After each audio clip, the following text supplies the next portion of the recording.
Assalamualaikum warahmatullahi wabarakatuh.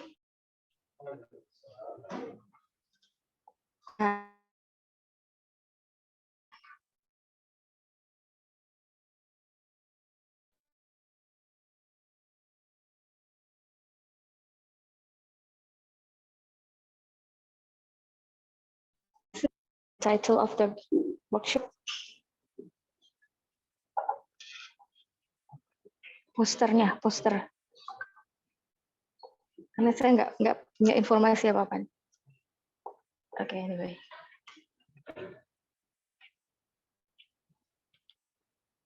Okay. Good afternoon, everybody. Thank you very much for attending this workshop. Actually, this workshop is organized in hybrid. So I would like to briefly open this workshop by saying Bismillahirrahmanirrahim. Assalamualaikum warahmatullahi wabarakatuh. Let me introduce myself. I am Ella Milianda. I am one of the researchers in TDMRC, the coordinator of Disaster Risk Management Research Cluster in TDMRC, and also the lecturer in Civil Engineering Department in Faculty of Engineering of Syahwala University. So I would like to welcome everybody to join the workshop entitled Development of Tsunami Mitigation in Indonesia.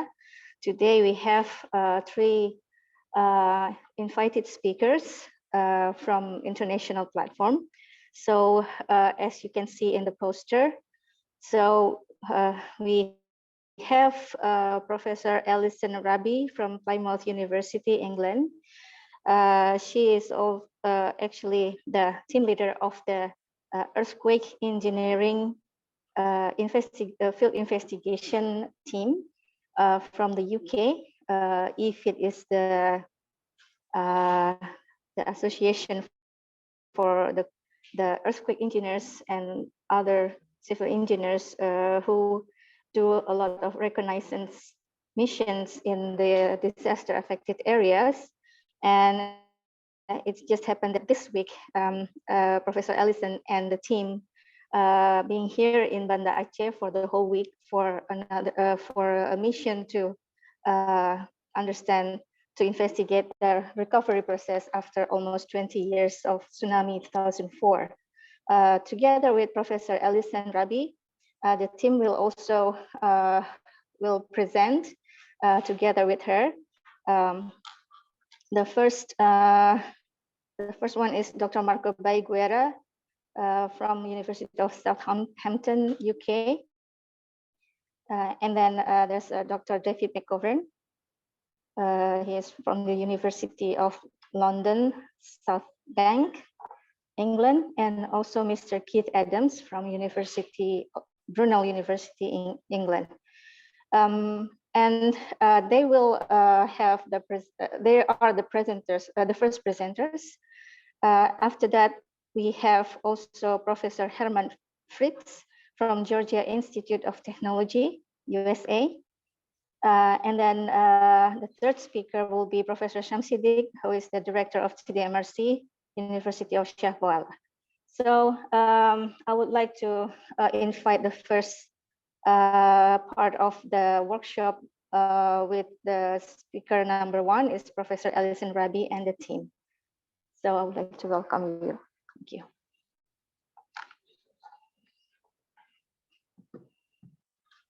Thank you very much, Ella, for that kind introduction. So it's an honour to present this afternoon at this presentation. And as Ella has mentioned, we are currently working with our friends at TDMRC. This week, we are going to be conducting a reconstruction mission in Banda Aceh. And that's in advance of a reconstruction mission that we are running in 2 weeks' time in Palu, following the 2018 event. So we're very pleased that the timing works well, that we could present at this afternoon's workshop. We are a team of earthquake engineers, but our emphasis actually this week will be on mostly on tsunami, and so we're going to present some of our tsunami reconnaissance and modelling this afternoon. And I'm pleased to say that the team will be doing the presentation. They'll be giving an introduction to the work of EFIT for those not familiar, and they'll then explain how the missions have informed some of the subsequent research activities associated with tsunamis have taken place. And so without further ado, I will hand over to my colleague, David McGovern. Oh, sorry.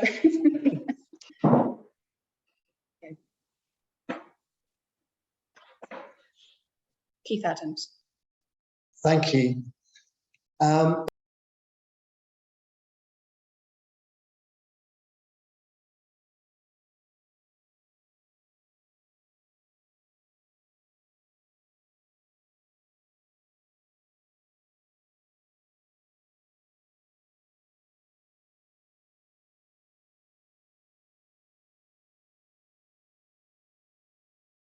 Sorry, let me start again.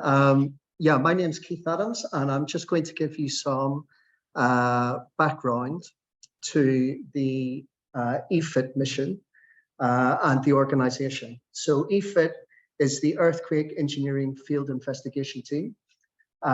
We are a technical committee of the Institution of Structural Engineers, which is the organization in the UK, which is a professional organization of structural and earthquake engineers and civil engineers. And essentially, the team is made up of people who are interested in earthquake events around the world, and we do reconnaissance missions when an event takes place, shortly after an event takes place, usually after search and rescue has taken place, but before recovery starts. And really what we're trying to do is to collaborate with colleagues in earthquake-prone countries to improve seismic resistance of both traditional and engineered structures. And what we're looking to do is, as engineers, we're looking to take academic practice. We have a team of professional organizations that we work with, and we're hoping with having information that we can share around the world, that the dissemination of findings and establishing international links means that we can produce much better data for research.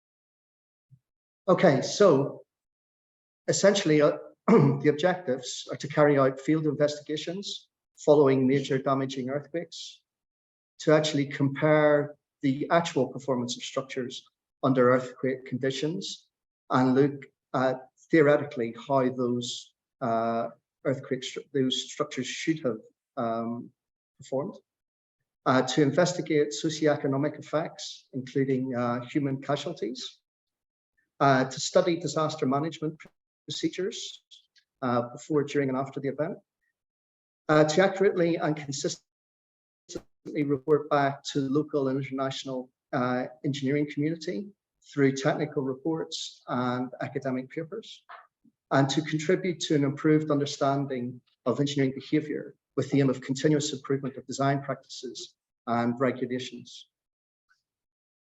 As you can see, we were formed early in the 1980s, and we've got a list of reports here which are freely available on the Institution of Structural Engineers website, and that's istruct.org. You can see here up till 2011, we had 32 reports. We've subsequently gone on to produce about another 15, so we're up to 47. We originally started with reconnaissance reports after major earthquakes and events, and then subsequently after 2004 and the tsunami here in Indonesia, we extended the reports to include secondary effects of earthquakes such as tsunamis and landslides. And subsequently, we launched a return mission, series of return missions, where essentially we go back to a place where there's been a major earthquake, and we look at the recovery efforts many years on. And today, this week, we're doing a return mission to Banda Aceh to actually look at how recovery has taken place some 18 years after the original event. We have some corporate sponsors that we work with in the UK. They're made up of engineering companies, design companies, the insurance industry, which is focused in London.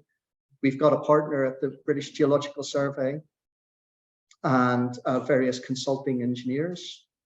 And one of the benefits for these organizations in becoming corporate sponsors is that they can have their employees and their engineers take part in reconnaissance missions around the world. As you're probably aware, the UK is not a particularly seismic country, so therefore our earthquakes are few and far between. And generally, we are having more political earthquakes right now than we are physical earthquakes.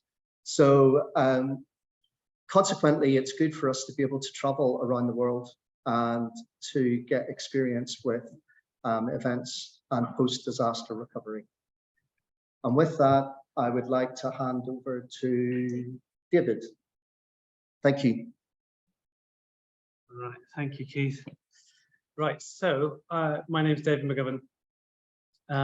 I want to talk to you all a bit about what EFIT has inspired us to do in terms of physical modelling, and then Marco's going to talk a bit about structures after this. So Professor Rossetto, who is at UCL, who's a veteran of a number of EFIT missions, came back from the 2004 mission with a number of questions around how do you model tsunamis in the laboratory.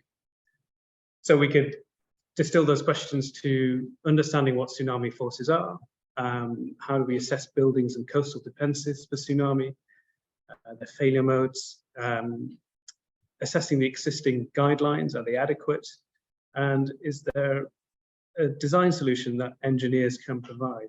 One of the main problems, a number of problems with modeling tsunami specifically come down to the fact that they're very long waves, as you know. So there's a lot of water, there's a lot of energy. So how do we model that in what are inevitably quite small facilities in laboratories? This is the Mercator trace, which is the trace off the coast of Thailand of the Boxing Day tsunami. So reproducing tsunamis in laboratory conditions is difficult because of that very long wave length that's required. You need a very long lab, a very long flume, and you need a way of producing it which is going to reconstruct that very long wavelength. So traditionally, waves are generated by paddle. There's also wave generating by dam break methods as well. But in most cases, they can't reproduce the very long periods that we expect from a tsunami. So the method that has been developed is a pneumatic system. And the schematic shows you how this works. So I think you can see my cursor here. In the top left is the steady state situation where you have a beach here, you have the tsunami generator at this point, and this is the water surface. The generator cycles air through it consistently using some vacuum pumps, and then you can control, using a complete computer and a valve, the amount of air which is cycled through. So by closing the valve, we can lower the air pressure and therefore raise the head in this tank, which in turn causes a drawdown of the water at the shoreline. Then when you're ready to generate and propagate the wave towards the shoreline, we can open the valve, increase the air pressure, and this drops the head and propagates a wave towards the shoreline. And using this method, we can generate crest-led waves and trough-led waves. So this is a digital schematic of the tsunami flume. And this is one of the flumes that we've done some of the work in. So this is a 70-meter long flume. The tsunami generator's there in the distance. and this is our test section here. It's about 3 meters wide. I didn't mention this is all based at HR Wallingford in Oxfordshire in the UK, who have developed the system. So we can create waves which are up to sort of 28 to 30 minutes in prototype at 1 to 50 scale. We can also recreate past waveforms, so Tohoku traces from Japan and the Mercator trace from the Indian Ocean. We can create the trough-led N wave shape and the crest-led wave, the elevated wave. And what we've done is we've used this method to investigate tsunami interactions with the built environment and with run-up. So I'm just going to make sure the sound is not on. So I've got a few videos, you'll be pleased to know, so it's not just me talking, it's not just talking head. We've done a number of tests on tsunami run-up, so long wave run-up on a sloping beach, including Charvet et al. In 2014 and McGovern et al. In 2018, where we find, very briefly, the run-up for very long waves, as produced in the lab at scale, is effectively the same as the amplitude as defined offshore. So it means that the waves are not really shoaling as they approach the shore. And we come up with some equations to predict that run-up based on what we call the relative slope length. So this is how long the slope is compared to the length of the wave. What you see in this video is some tests we've done with roughness. So adding roughness to the slope to see whether that can mitigate or affect the run-up. I'll come back to that in a moment. We've also done tests with seawalls. So tsunamis impacted with seawalls. A recent paper published, McGovern et al. 22. The main finding being that when tsunamis are unbroken, and they generally don't break when we're generating them with this kind of wavelength in these laboratory conditions, that the load is never more than 1.2 times the hydrostatic. We've done tests with single buildings, and Foster et al. 2017 come up with some empirical closures for structural load from tsunami. There's been some tests on combined tsunami generation mechanisms, so landslides and earthquakes, and combined landslides and earthquakes in the lab, which is Postigo Prieto et al. 2019.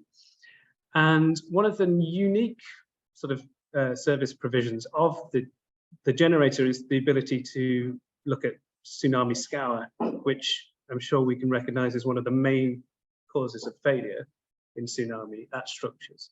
So this video here shows it actually quite, so it's an image from outside of the film looking in at a structure which is undergoing tsunami inundation, and there's a lot of sediment transport, as you can see. But it also shows very neatly one of the really important aspects, which is the time variation of the flow velocity and height that you would get from an inundation. So the variation of the momentum flux, as it were. And in this paper, most recently 2019, we find that the ASCE scour predictions can underpredict the scour by about 30%. And the reason is that, as you can see in this short image, that the tsunamis are time varying flow. So you have consistently increasing flow velocities and changing in flow heights. And so the shear stress that the bed experiences changes. And there are conditions in which the scour depth gets very deep, but then afterwards, as the tsunami starts to wind down in this velocity, the sides of the scour hole can collapse. So field surveys, like from EFIT, have kind of shown the end scour depth, which is perhaps a bit less, it seems, than what you would expect during the tsunami event. We've done some building array tests. So this is looking at the effect of sheltered buildings. And briefly here, we find that the loads are reduced on the building behind rather than the building in front, because you start balancing the hydrostatic load on the structure. We've done lots of different variations of rows and building shape as well. And we've also done some tests on sea defenses which might fail. So the broad question being, what's the consequence of having a sea defense, like a sea wall, and whether that, if it fails, that cause more problems, more brace forces on the structures than it was. Forward. So Wallingford has recently sold a couple of these generators to SEA so this university, I can't pronounce the name, I'm sorry, and Bryn as well. I just saw it earlier, an hour ago, and it looks great. It's coming on really, really nicely, the facility. And they signed an MOU with UCL and Wallingford on the 12th. And we're going back into the lab at Wallingford. So we're going into our 100-meter flume, which is 1.8 meters wide, to do some additional testing with the Tsunami generator in a program called Make Waves. We're going to be doing some run-up experiments where we're looking at various different types of roughness. So it's been really interesting to be here in Banda Aceh to look at the different types of mangroves you have and the different roughness elements that we might want to model. We're going to spend a lot of time on scour development around structures, including around foundations in particular, loads on structural members and buildings which are porous, and the loads that you might get when you have windows or walls within buildings that might fail, and coastal boulder deposits, so the conditions in which boulders might be moved or large debris might be moved in tsunamis. We'll be using, we've got quite an international team together, because actually we don't have any funding for this. It's just because we've got a good relationship with Wallingford that we've put together a nice international team of academics and researchers who are going to help. We're going to do this together without funding, but it should be very exciting. Right, and I think, yes, that's me. So I'm going to hand over to Marco.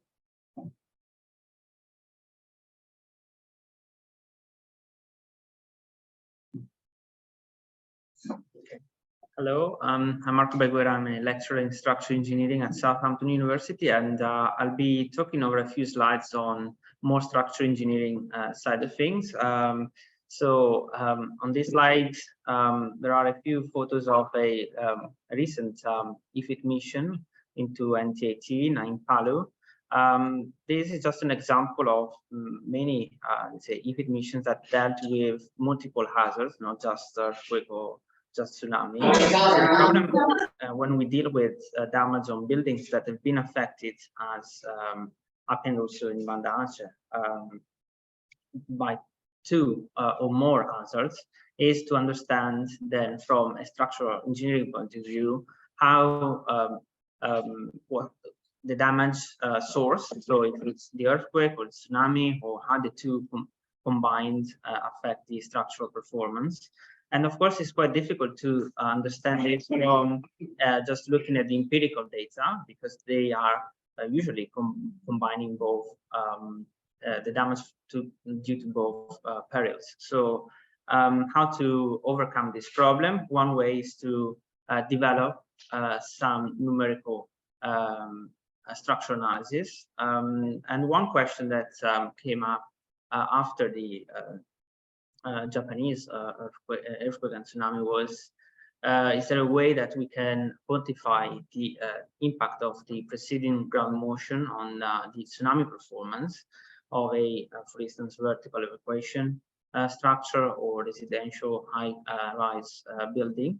So with the support of European funding and grants that, let's say, was also building on the IFIT's mission, let's say, findings, we developed some tools, some numerical tools to analyze, to assess the structural performance of a building subjected first to the earthquake and then to the tsunami.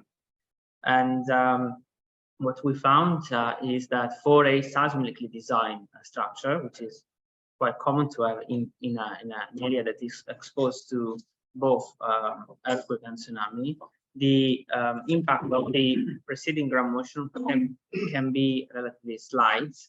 And even though this might be counterintuitive, that has to do with the way the two loadings interact with the structure. So on one hand, the seismic and tsunami loads act in the same direction, so they are horizontal loading or lateral loading. However, usually the tsunami loads are can be seen as a large shear force applied at the base of the structure, and that is even more relevant when we deal with high-rise structures, whereas the seismic loads are typically larger at the top of the structure. So that creates a completely different interaction with the way the structure is going to respond to this loading.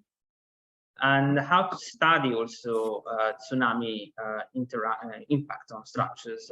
David has shown some experiments that help to identify or let's say validate some experimental or empirical equations for the load calculations due to tsunami hydrodynamic loads.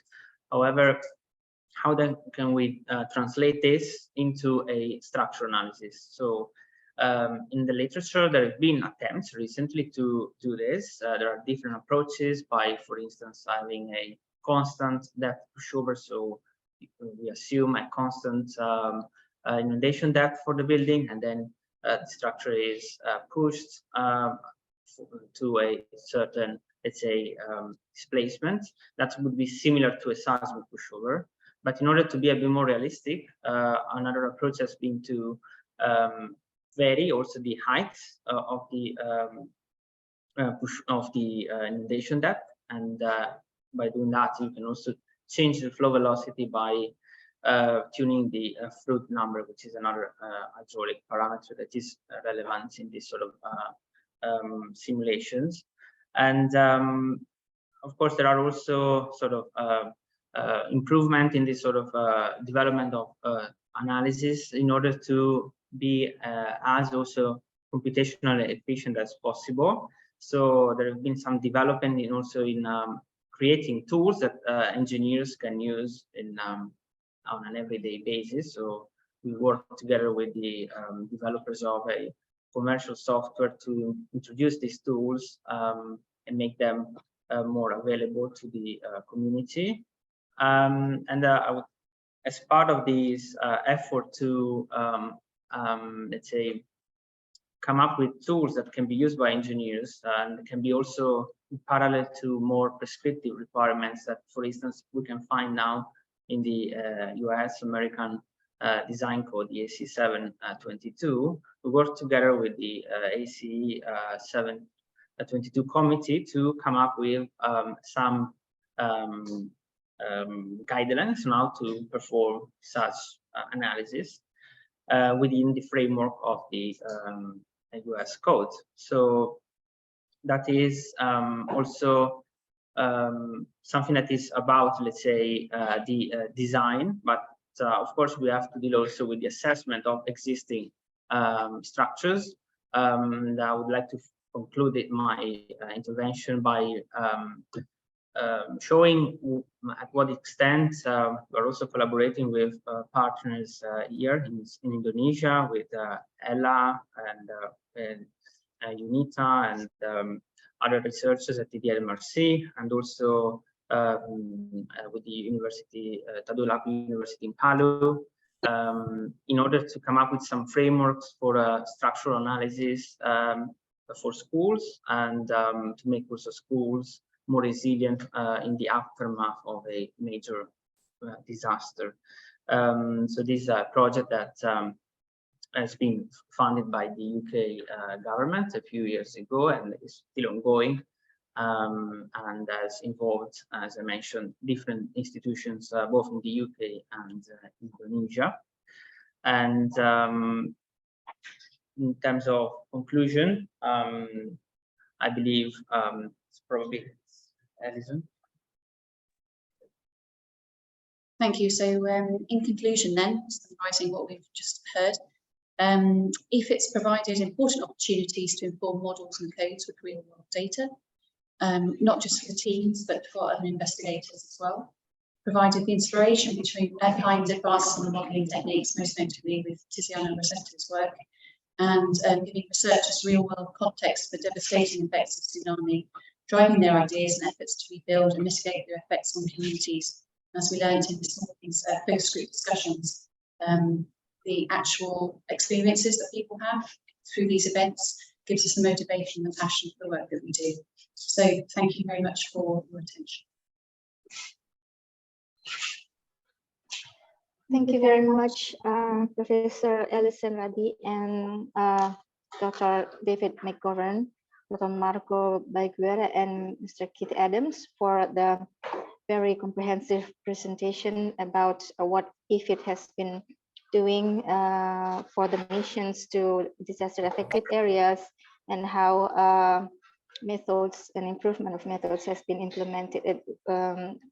implemented also in the physical laboratory system, and that contributes to our deeper understanding about the response of the structures against tsunamis and other forces of coastal processes. I would welcome questions from the audience because mostly the audience are in the Zoom screen here. So I haven't seen any people raise hand.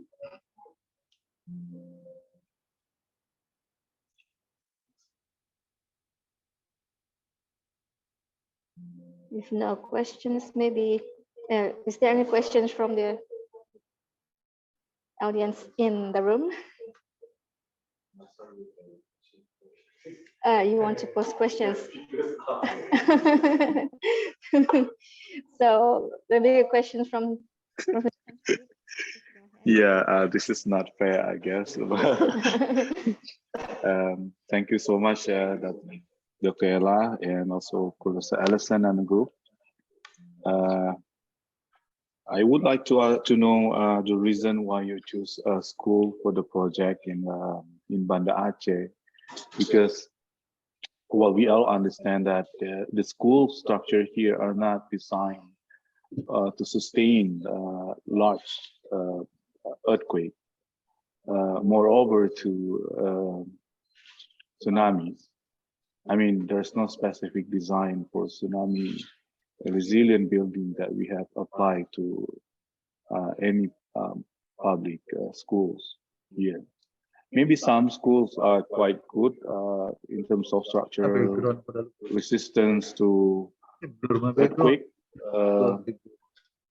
but I doubt it for tsunami. So, do you have any specific reason why you choose school for this project? Marco was employed on that project. I wasn't involved myself. Okay.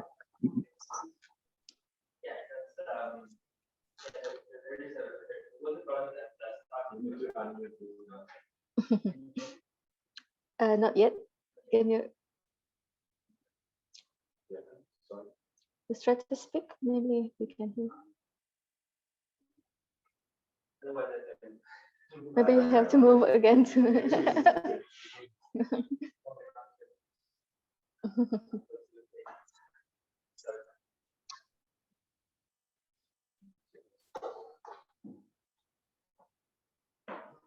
Okay, that's a very good point on schools. The project that I shown on the slide was more referred to Palu because that's a more recent project. But actually, there's been a project that involved Professor Carmine Galasso, Professor Tiziano Rosetto, and other researchers looking at, first of all, the earthquake resistance, and then trying to combine that with the tsunami resistance of schools.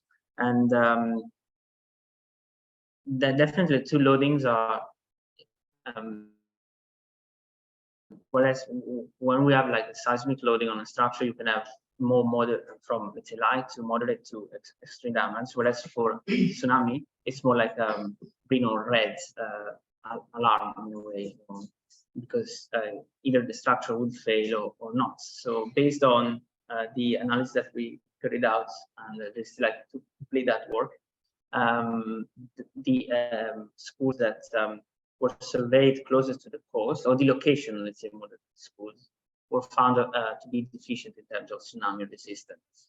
So that was the preliminary, let's say, output of the assessment. And of course, like there are many assumptions in how you also apply and calculate the load for each structure. So depending on if you consider the schools to be relatively permeable or not, how the infill walls would fail or not. So in this sort of assessment, there are many assumptions that can add to the uncertainty of the analysis. But yeah, that's I hope it kind of expands a bit the discussion. Thank you, Marco. Is there more questions coming up? No, I'm not questioning anything, but I just want probably to share what I think about assessing building vulnerability towards tsunamis. Probably later on, I will show some part of what we have been doing here. We are not specifically looking at certain functions of the building, but rather than mapping all types of the building and to see how all the building can sustain to the tsunami, and to see which of them have a higher probability to sustain large force of tsunamis from tsunamis. So, so that's probably why I asked you about why you choose a school, because probably you noticed that most of the schools here are only first floor, only one floor. Some of them have second floor, but none of them have third floor. So if we target schools to be, let's say, tsunami evacuation buildings, maybe only some of them are feasible for that, but obviously not all. Yeah, definitely a good point, and also by looking at the ability of this structure to survive the tsunami and therefore be usable in a decent time afterwards, like might not be used as evacuation if it's low rise, but if it's not destroyed, it can still be used for the community once it is cleared off and maybe the non-structural damages fixed. Yeah, I think that we are going to be careful in what was the goal of the analysis. It's not just about saying it can be used as vertical evacuation center if the height is relatively limited. Maybe I would add a little bit to that point where we start already with studying the characteristic of the buildings, the school buildings in Banda Aceh since very early in 2017, probably inspired projects. It's not the school, the typology of the schools in Banda Aceh only for one-story building. We are more focusing on junior high and high school, so they are mostly have stories. That also applies in Palu area where we continue our research about the typology of the schools and how they react to the tsunami loading.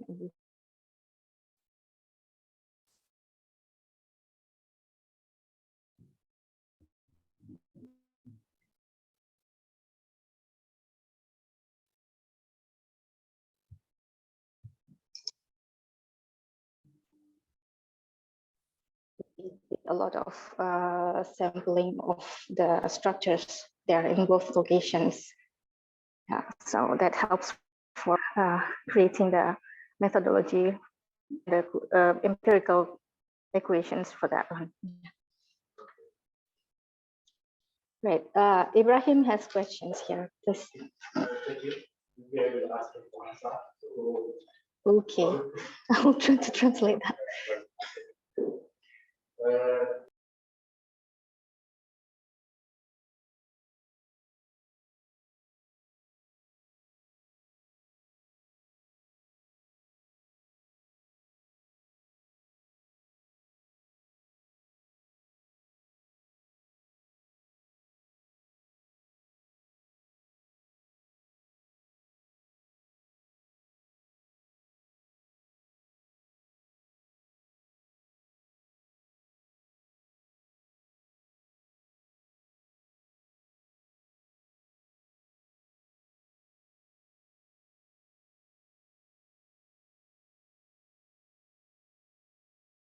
Okay.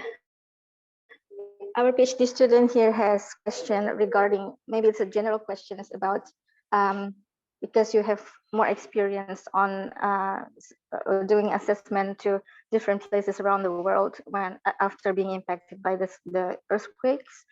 And how do you see the case in Banda Aceh could be different from the other part of the world? And how do you think how fast the recovery process would be for Banda Aceh case compared to the others? And the second question is whether our infrastructures that you already know in advance before this mission, from the previous studies starting from 2007, how do you think that our infrastructure could sustain the disaster, especially the earthquakes? That happens in the future. Right. So in terms of making comparisons between different locations, one of the motivations for coming to Banda Aceh this time was to provide some sort of longitudinal timeline comparison between the recovery in Palu and the recovery in Banda Aceh. And we wanted to find out something about whether the lessons that had been learned in Banda Aceh were also relevant for Palu. Now, the scales of the events are different, and the subsequent time after the events is also different. But I think we should still gain some valuable insight into the recovery in those two locations within the same country, even though they're on quite different islands. So, so that gives us a great opportunity. And when we write the report, we will combine the missions in both places. So we'll be able to do direct comparisons and contrasts. In terms of survivability of the future infrastructure, I am not best placed for that. We've been in country for about 2 days now. So, but in terms of preparedness, you must be one of the countries in the world that are most prepared. But yeah, can't really say, not professionally anyway. Anybody else want to contribute to? No? Okay. I think, yeah, does it satisfy your questions? And you understand that, yeah? I don't have to translate it for you. Okay, thank you, Professor Alison Radhi and all the colleagues. And are there more questions from the audience before I introduce you to another speaker? I don't think we have people raising hands. Okay, so then, yeah, let's close the first speaker session. So I would like to invite now Professor Herman Fritz for your presentation. Do I have the CV to read on? So Professor Herman Fritz is the Professor of Civil Engineering from Georgia Institute of Technology, Atlanta. So Professor Fritz, actually the world-class professor was mentoring Professor Shamsidik for, yeah, this is the mentoring program, joined co-authorships in one publication or two. So yeah, so then you can have a look on his CV. So without further ado, I would like to welcome Professor Fritz to have your presentation. The screen is yours.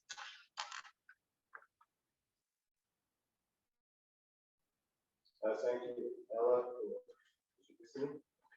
Can you guys hear me?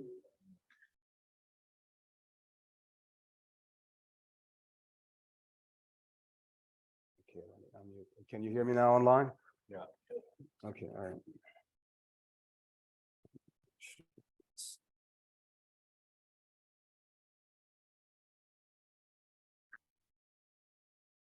Well, thank you very much, Ella. It's great to be back here, and it's great to see you in the new office, the new TDMRC.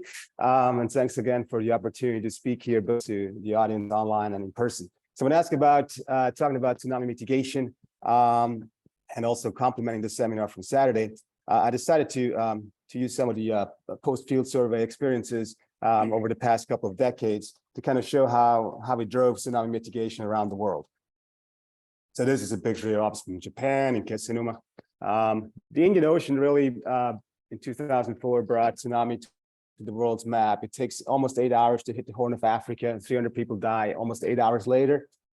That's a complete failure of the entire international tsunami community and tsunami warning systems, that there are people dying 7 to 8 hours after the earthquake, okay? So that was a complete failure from a warning perspective. This has since been solved. So for long-range tsunamis, distant tsunamis, we have reliable warnings and cancellation algorithms and so forth. And I think this has, in that sense, been solved. The Indian Ocean, before Sumatra, was not really the place where people would be looking for tsunamis. It was more focused on the Pacific. Destruction here was very dramatic. This was the second place I had visited after Sri Lanka, after 2004. And the impact has been huge, as seen here from the air. If you just look at Lucknow, and I'm pretty sure if you had been here during a weekend or so, you probably explored one of the nearby beaches. And mosque is about 700 meters from the beach, so almost half a mile. And the back is a lot of rice paddies, very flat, but the inundation here is about 7 kilometers. And about 7,000 people died in this area. Most of the survivors survived by vertical evacuation, spontaneous vertical evacuation on top of the mosque here. Here a picture of Jose Borrero. He was, I was here on the second trip, so Jose was here on the first trip, early after New Year in Banda Aceh. And one of the reasons the mosque survived, of course, is inshallah, but the other one is also a civil engineering reason. Okay, so it has open prayer halls. Once these walls blow out, basically it becomes kind of like a pier structure on the beach. There are other things that went in their favor. For example, the roof was just high enough that the water reached to the roof but didn't get onto it, and that people could access it because the mosque was still partially under construction. Yes, go ahead. You saying something? Okay, I heard somebody. Okay, all right. But one of the challenges, for example, if you want to go there today, is it's actually locked. You could actually not get on top of the mosque if you had to. You had to climb around, which is not going to be suitable for everybody. The haircut in the entire coastline was quite dramatic along the entire Sumatra coastline. They're looking at 30 to 40 meter run up. Trees completely removed, erosion down to bedrock in many places, giant breakwaters broken. And here is the cement factory, the largest in Sumatra from Lafarge at the time. Destruction in Banda Aceh was dramatic. You could see basically from near to this, not at the beach because you couldn't actually get to this location where they do net fishing on the beach, but you can basically see the Grand Mosque in the background. So basically you have a clear view. Now you have mangroves there and many other things, so you actually cannot see the city that clear at this distance. So that's almost 3 kilometers of wipeout here. So one of the things that we did is analyze videos. This was one of the first times that tsunami videos started coming online. So this essentially gave tsunamis a face. Okay, what looks like river flooding here is subcritical flooding. Water is still coming in. You see the houses here is very close to the old TDMRC building, and it goes on and on. People are crying primarily because they're not sure how high the water is going to go, but they all survive here, the ones taking this video. Now videos also play another role in terms of mitigation. So there are always going to be a lot of modeling studies done, a lot of studies done, but when you look afterwards and see where the tsunami evacuation building is going to go, well, guess what? Here is a video. People survived. Look at these buildings in the picture. And then you go there. This was a picture I took 5 years ago when I visited here at the same location. And essentially, some of these houses are still actually here. This is the building where the video was taken from this balcony here. This was in the video and one of the other towers. So sponsored by the Japanese government, evacuation buildings were then exported to Banda Aceh. In Japan, before 2011, the rule was basically it should be a 4-story, should be good for evacuation. That has changed after 2011 to 6 stories. So there are a lot of criteria that can be applied here. The main concern I have with these kind of buildings is that you have to get people to use them, and very often they don't use them. They choose other means to go inland because obviously the building's too short, then you have a big problem, right? There's nowhere to go. And if you're on a scooter, maybe you have a better chance, right? Or if you're young and you can run, you might have a better chance. So that's one, I think that's a big challenge if you want to actually see these buildings used. I think there's been no use in previous evacuations like in 2012. So I think that is a big challenge. There's also no multi-use for this building. So essentially, I drove by here yesterday. I didn't stop to take a picture, but essentially the paint is almost gone. So these buildings actually are going to deteriorate also over time. And if it's going to take several hundred years until this event occurs again, then essentially we're looking at a medieval fortress in Europe trying to defend the next tsunami. So I think that's also going to be another challenge with these kind of structures. There's some multi-use here. There were some kids here playing music, but apart from that, it's basically abandoned, unused structures. In the U.S., there was really no tsunami design codes whatsoever. There's now ASC 7 chapter sections there, but the first guideline, which a guideline means basically it's not binding. Okay, so there's a guideline from FEMA vertical evacuation structures, which was kind of introduced first after 2004 in the U.S. These buildings are still quite unpopular in the U.S. There have been a few built on the Cascadia coastline in Oregon and Washington, but it's very few and far in between. There's a lot of resistance to it, making multi-use, use a parking deck, use an office building or something, but yeah, one has to evaluate situation. Vertical evacuation buildings are critical.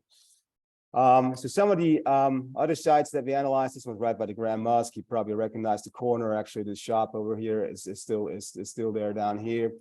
So we got some flow speeds. So near the Grand Mosque, it was sort of fruit number 1. So it was sort of transcritical versus there by the evacuation building that I just showed you. It was basically subcritical. So that gives you some guidance in terms of the flow speeds that you can expect. Now, it's also very important, in particular now that social media comes online, and this is before social media in 2004, but the videos are very far inland, okay? Because there are basically no videos near the coast, not in Banda Aceh, okay? There are videos from near the coast in places like Thailand, but that's already more than an hour travel time away from the source. The other point, Sri Lanka, so 30,000 people die 2 hours later, more or less, simply put.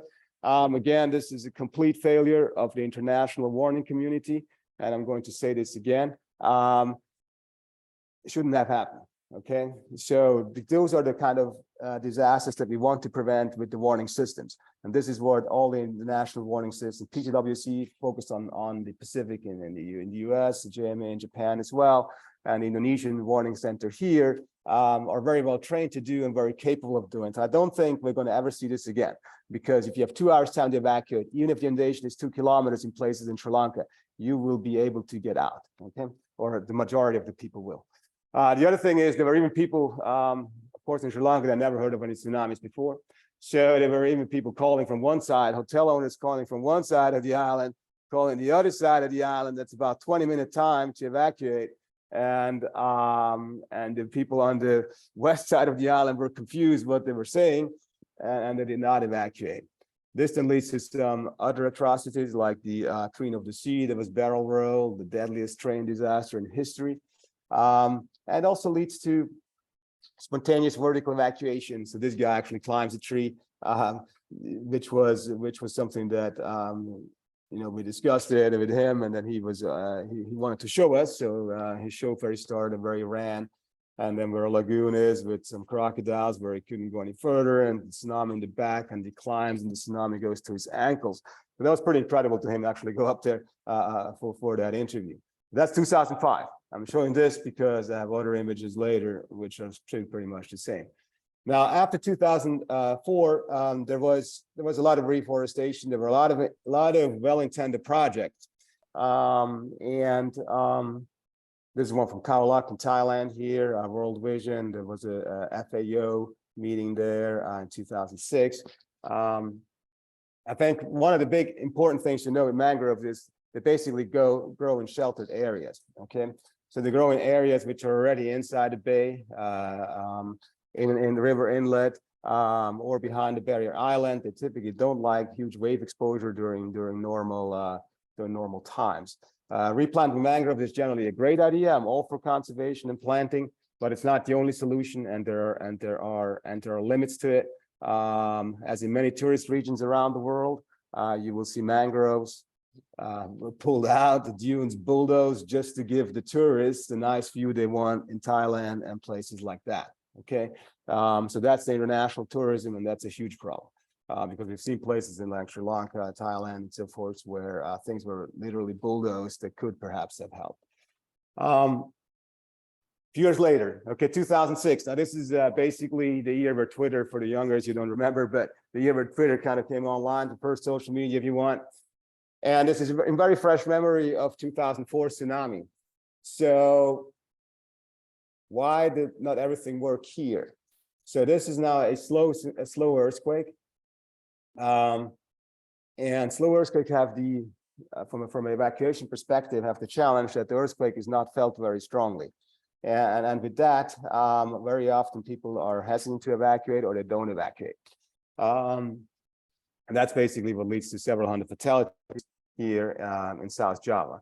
And Oberst is also the similar location a little bit further east, had been hit by a similar event in 1994, which also shows that even with all these memories and all these processes in place, both on the warning side of things, but then also on the societal memory side of things, things didn't go so well.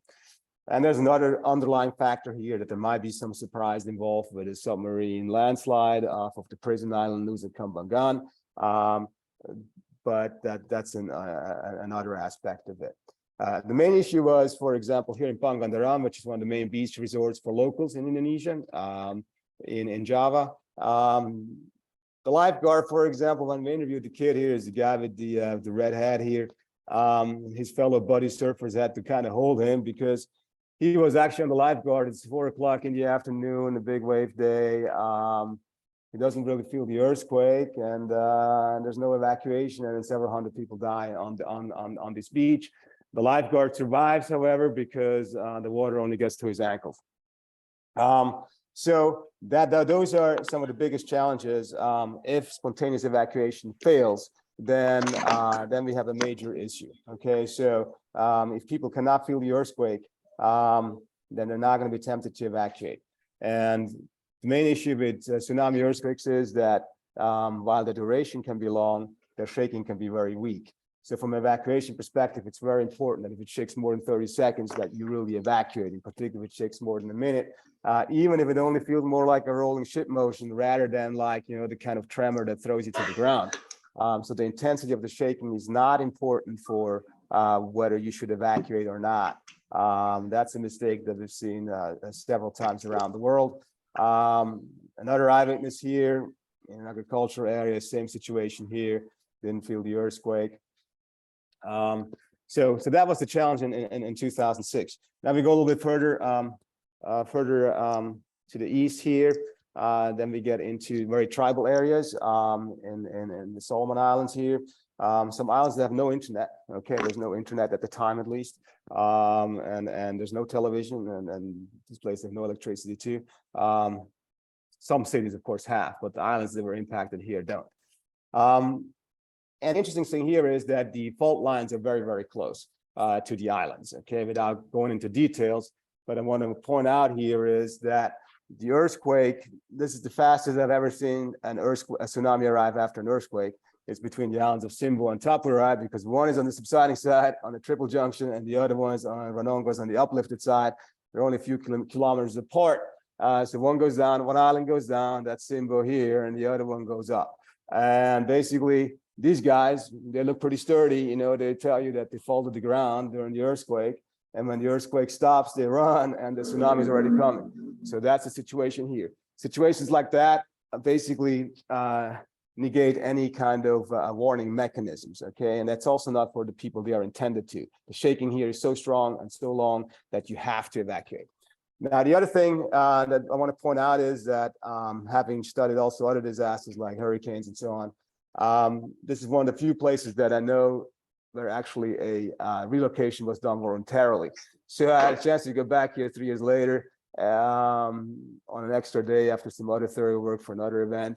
And I took the boat around and then well, let's go see what it looks like. And the town was completely wiped clear. It sank due to subsidence.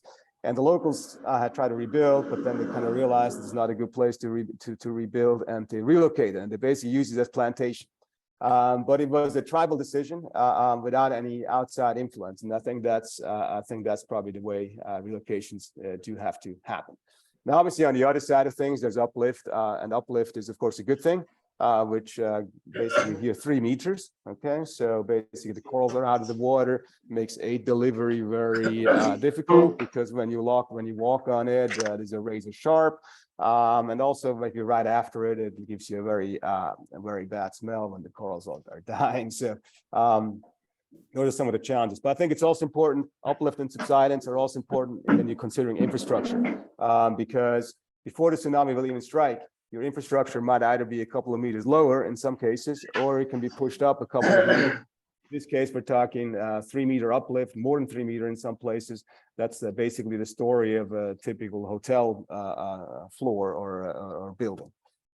Subsidence is a major issue. It's basically like rapid sea level rise, co-seismic. So basically your situation just went from bad to terrible before even a tsunami arrives. Now, these are relatively sheltered here in Giza. So things are not as bad, but some of these places then become unlivable in the long term.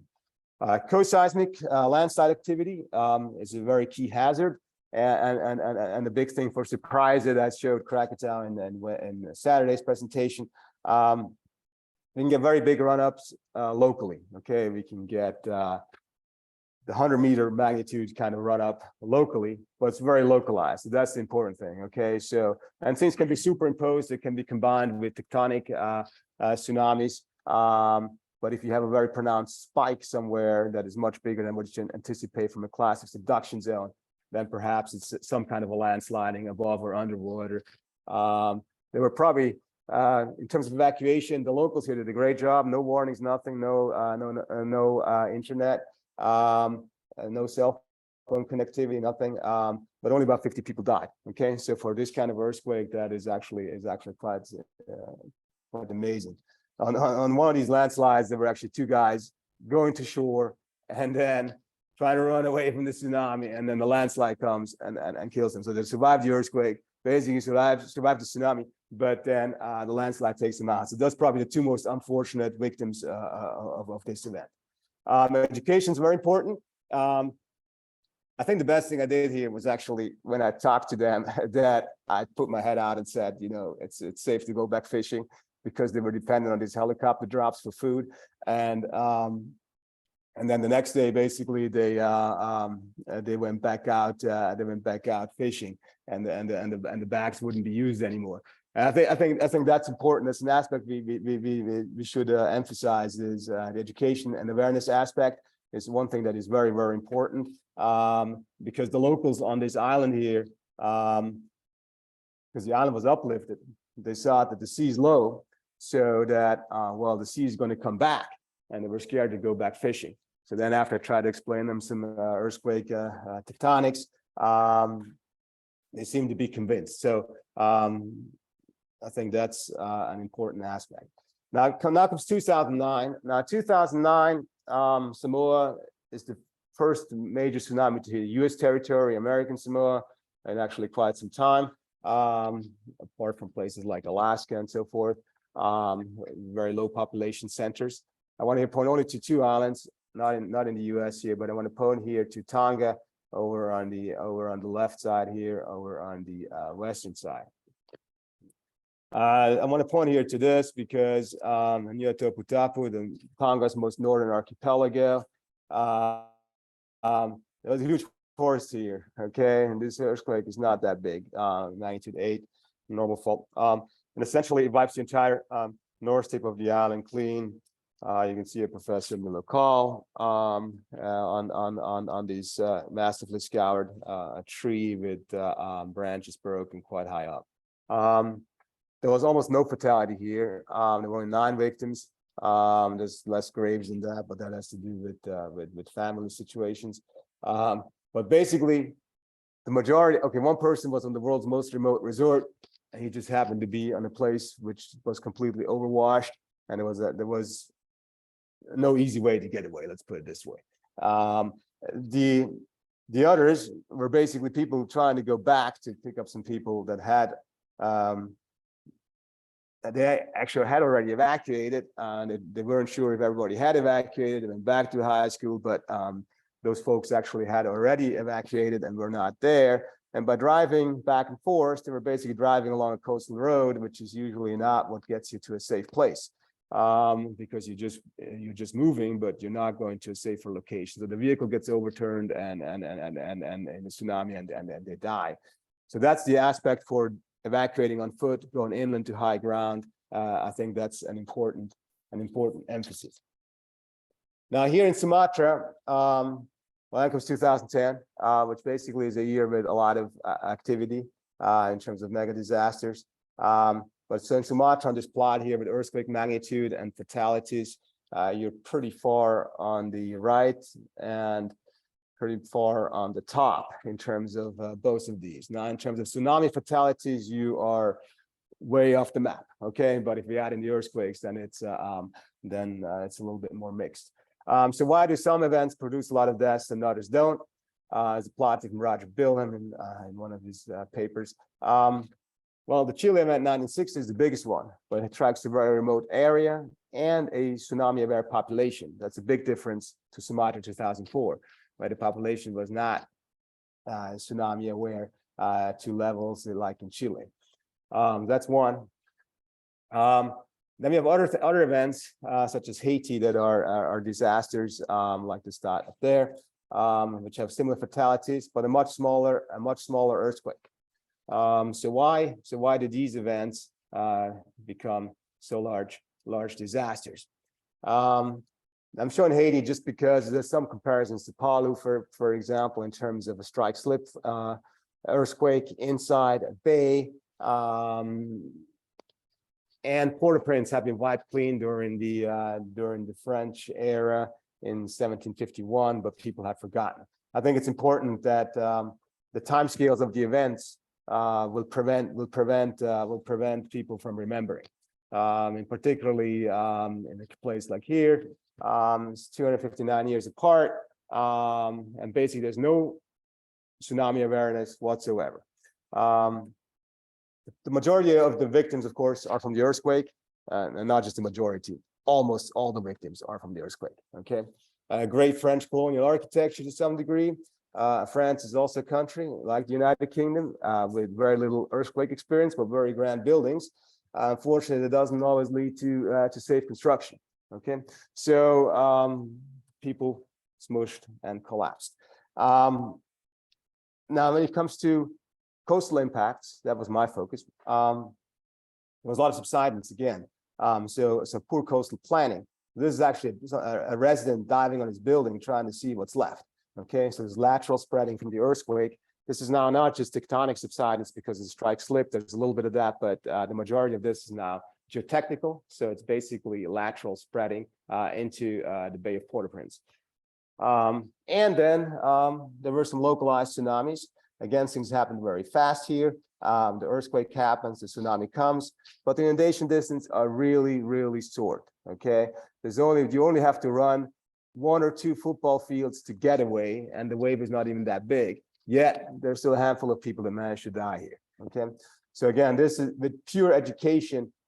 This could have been prevented. Okay, and this is where the education comes in. Then 2010, comes Chile. Now, Chile is one of the best prepared countries, both for earthquakes and for tsunamis around the world. However, the way the warning that went down was a disaster, okay? Because if you look at the star on the right, the first location of the epicenter was basically on the coastline on land. So then that paused tsunami warnings, okay? So essentially, the key message here is once you have a magnitude 8.8 earthquake, it's going to rupture the entire trench, okay? And you don't have to worry too much about where exactly it is. The rupture area is going to be so big that wherever that epicenter ends up plotting initially, and usually initially as estimates are quite a bit wrong, should not affect your decision to evacuate. That is one of the challenges with warning centers like in Chile, where it's basically the Navy that's involved with that, with a lot of rotation of folks and so forth. So that was the warning side of things. On the other hand, Chile did quite well because the locals know very well about tsunamis, and they also don't listen to the government. Even if the government doesn't tell you not to evacuate, they're still going to evacuate. So it actually went quite well from that perspective.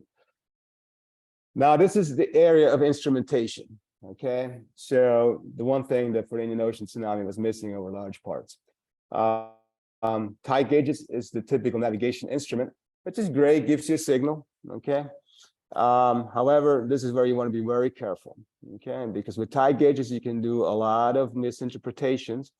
First of all, they always depend on the port and the harbor resonance, and so forth. And then usually when things get big, tide gauges fall out. They are out of range, okay, like down here in Talcahuano. And by the way, the gauge from 1960 tsunami looks almost identical for the same location, bottoms out, almost the same shape, two totally different sources, one north, one south of the port. So unless you have your model calibrated for the tide gauge, you might actually be able to produce similar tide gauge recordings for different tsunamis. But what I want to point to this guy here, and this is the guy that caused problems for the international warning centers. And this is Robinson Crusoe Island, or Juan Fernandez, 670 kilometers off the coast of Valparaiso. And the message came out in the warning bulletins, 18 centimeters, tsunami high. So then this means for French Polynesia and others further out in the Pacific, oh, well, there's nothing, right? However, when we flew over Juan Fernandez, the place was basically wiped clean and the run-up was 18 meters, okay? So when you're using automated systems, you have to be very careful to interpret those, and that's a big word of warning also for the younger generation, who's very much used to being in the internet always, believing everything that's on the internet, having a connection, seeing a data signal, and then seeing that this is, and this can just be trusted that way. In terms of reconstruction, I want to point to one town here, Dichato. So Chile uses sort of a mild approach in terms of reconstruction. There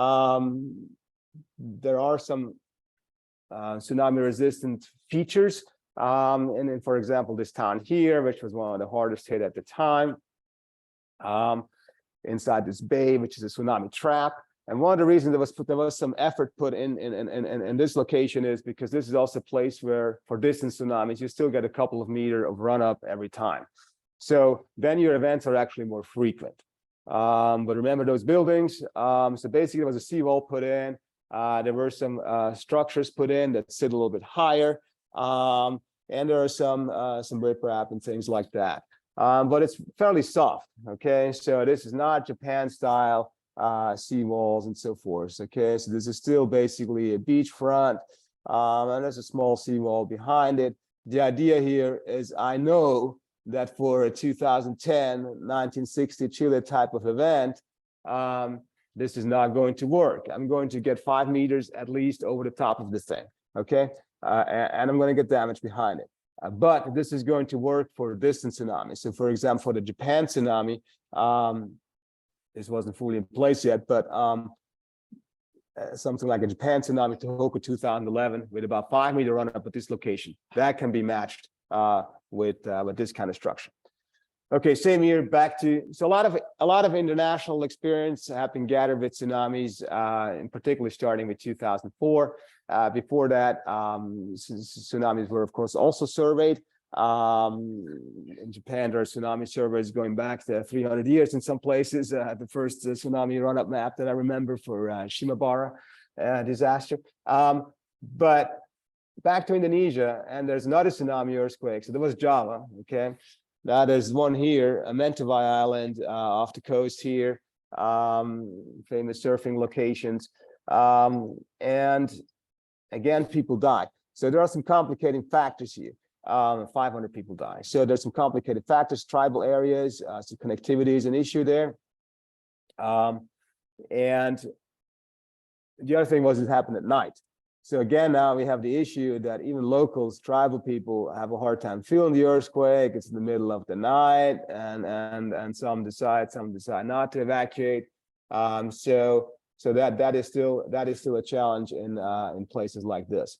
And again, I have a clean cut here on Sibigal Island, just to give you an example that yes, you can forest, but you can also end up with quarter mile of clean swipe, even for a not so big event, a 7.8 earthquake. Okay, in comes Japan. Now Japan obviously was in many ways the best prepared, at least in certain degrees, and the most tsunami aware, with a very long history of tsunami awareness, evacuation exercises, and so forth.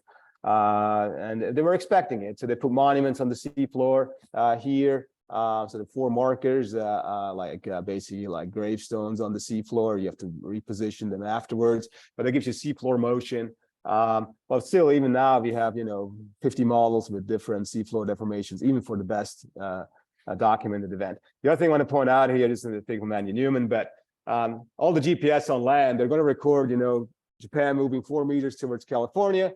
But the big motion, 50 meters, 75 meters, maybe in a football field, 100 meters, is actually on the seafloor at the bottom of the trench. Okay, and that's then basically where the estimations start to come in, where you estimate from a displacement to the seafloor, from displacement on land to the seafloor, because GPS doesn't work underwater. There are of course new systems, cable systems, and so forth that are going in, so situations will hopefully be even further improved.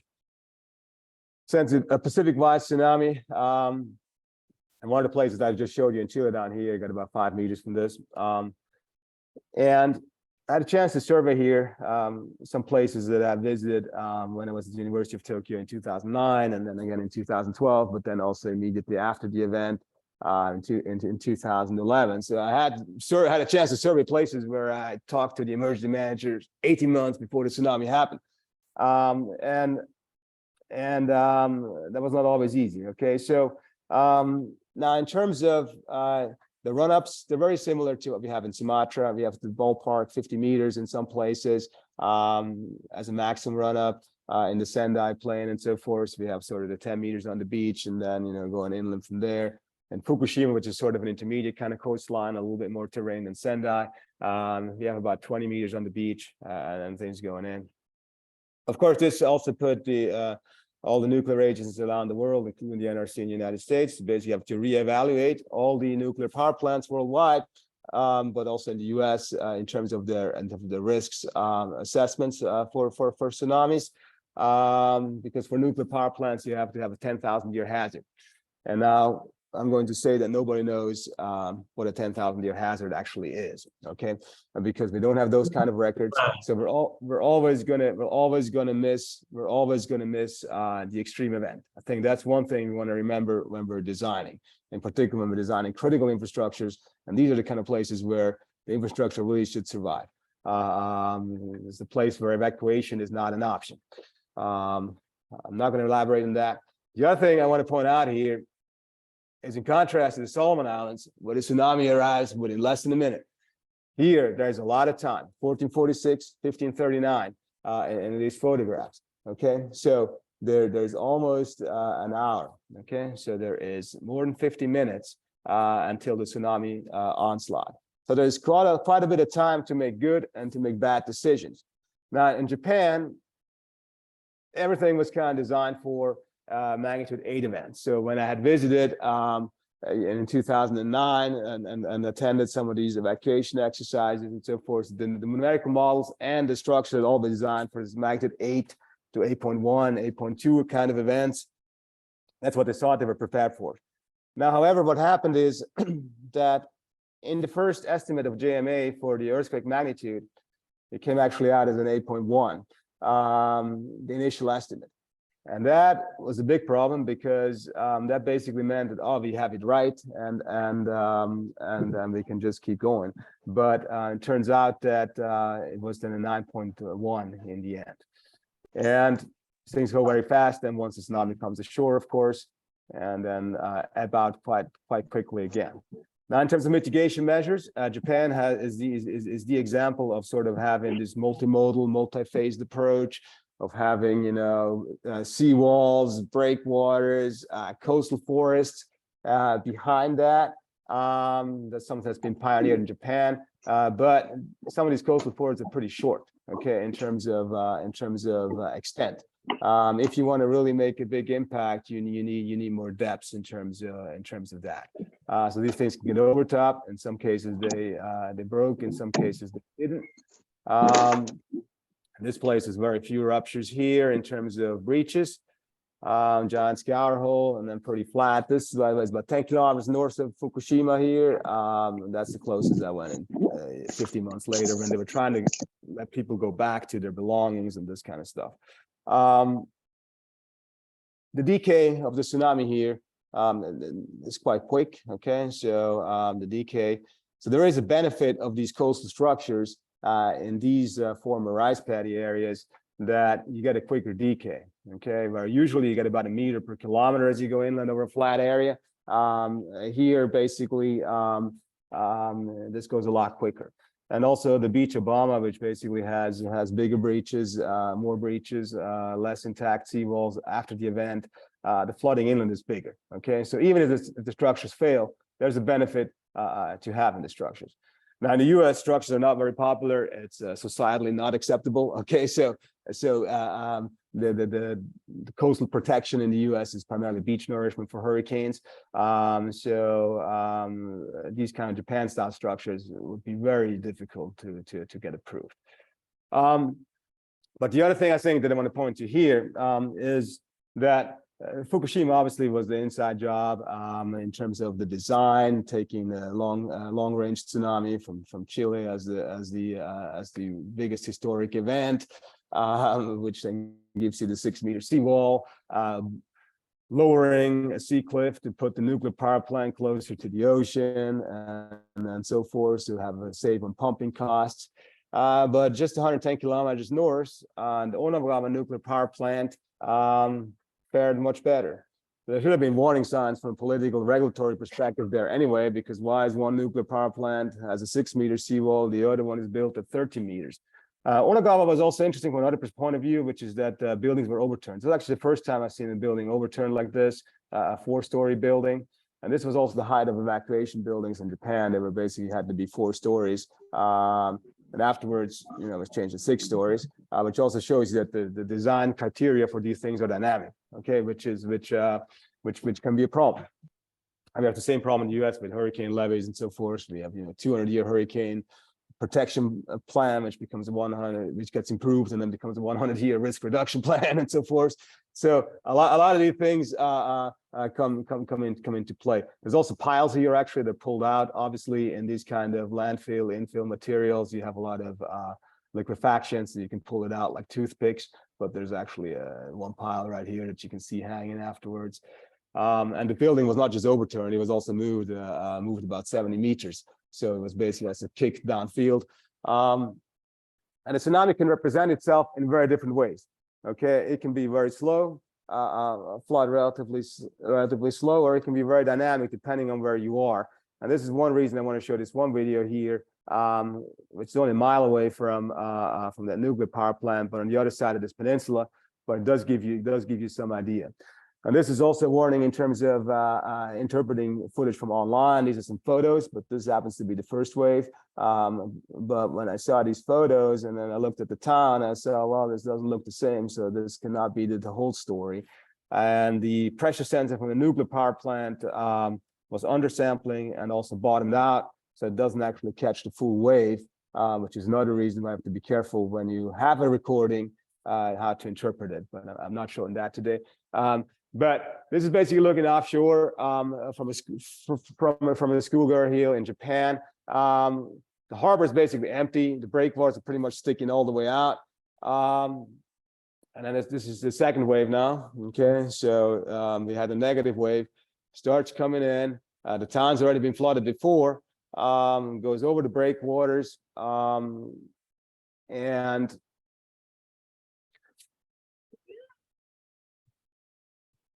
she of course survives, but also things appear to go relatively slow at first. Then you can see those steel frame structures, those gray buildings, fishing infrastructure, they get hit, and then things go very fast. And once things get closer, because when you look offshore, you have a very hard view at the horizon. You see some flooding coming in between the buildings. And then a few seconds later, the entire town is basically gone. Or whatever was left after the first wave.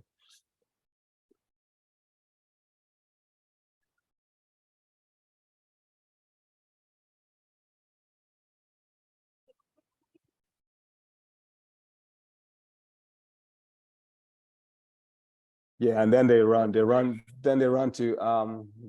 higher ground. And the message with that is the tsunami impact is very, very site specific. So when you look at the data in very detailed, then you have very big differences between high run-ups and low run-ups, inundation distances and flow depths above ground and all these kind of parameters. So in contrast to hurricanes and so forth, where we have quite uniform parameters over larger areas. And now back to some flow velocity analysis I think is important when it comes to designing these kind of structures. So Tsunami is one where vertical evacuation structures have been put in place before the event. There's actually a map from the evacuation sites here. Those two towers over on the left here are two buildings that we had videos from, so we did analyze some of those. It's some LiDAR scanning, that kind of stuff. Again, this is much slower now, and in and then back out.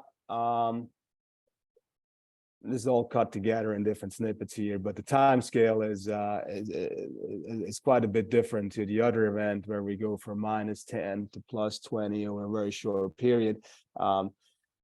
During the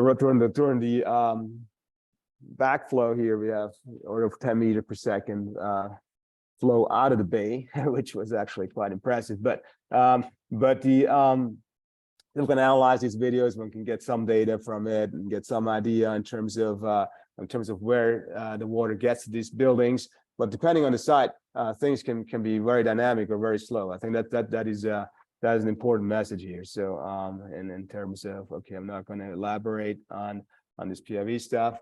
But here basically the rise rate is on the order of a meter. Okay, so on the order of a meter per minute. Okay, so it's actually quite slow. Okay, and it's also as you can see here quite a bit after the 1446 earthquake. So that again was a lot of time. Now, fortunately, the emergency manager here hit the evacuation orders in town before he even got the order from JMA on site. Now, when we compare, one of the big advantages of Japan is it also allows to compare different events. Okay, so you can not just look at one, but you have inundation maps for different events. And now it's very important that the magnitude of the event, the type of event, the type of earthquake, and the location of the earthquake is going to determine a lot how things are going to look. And what things have been designed for in terms of coastal protection was primarily for the local kind of events. You have the Showa event, and you have the 1896 Meiji event, which used to be Japan's deadliest tsunami before that, and still is. But basically, those are relatively localized events, and one of them also tsunami earthquake, and their inland penetration is relatively short. So that is the green and the blue here. Okay. So these are the kind of events that the coastal defenses have been designed for. But when you bring the biggest event from Chile, 1960, 17,000 kilometers away, and some. You actually get a bigger inundation distance than for these local events, which have very large run-up locally. Okay, so what you're choosing for designing can be very critical. So that can also lead to misinterpretations or making bad decisions, like taking Chile in 1960 as the worst case scenario for Fukushima nuclear power plant. And up the Keisen River here, 8 kilometers. So essentially, 2011, similar characteristics to the big Chile event, but now it's local. So now we have a totally different situation. We have a much longer wave period, big inundation, and still big run-ups. Now, Ricos and Takata had been hit by all these events, so the Japanese have done a lot of efforts in terms of trying to improve the situation over time. So all these pine trees here on this coastal forest had basically been planted after the 1933 Showa event. So there's a full-blown pine forest. There are seawalls here, there's tsunami gates, all Japanese style. Most of you are probably familiar with this. And this situation afterwards. Okay, so this is utter devastation. Okay, essentially the barrier and the lagoons completely overwashed, eroded, widely gone. There's the one thing with pine tree left that's been widely covered in the media, somewhat protected behind the gate over here. Then there are a bunch of evacuation buildings down here, and then there's a sort of a sports complex over here, which was an evacuation building. So when you're trying to mitigate tsunamis and trying to plan your evacuations, I think one has to be very careful, because depending on what you're designing for, you can be in for some surprises. Okay, and in Japan, before the event, there would be evacuation distances given down to the meter. Okay, so there would be 450 meters in this direction is the shelter, and so forth. Okay, so that showed an over reliability on their assumptions and then on their model calculations. But basically, the tsunami here is not 6 meters like the seawall. Okay, it's basically all the way at the top to these gates here. And then this one tree surviving. Vertical evacuation buildings.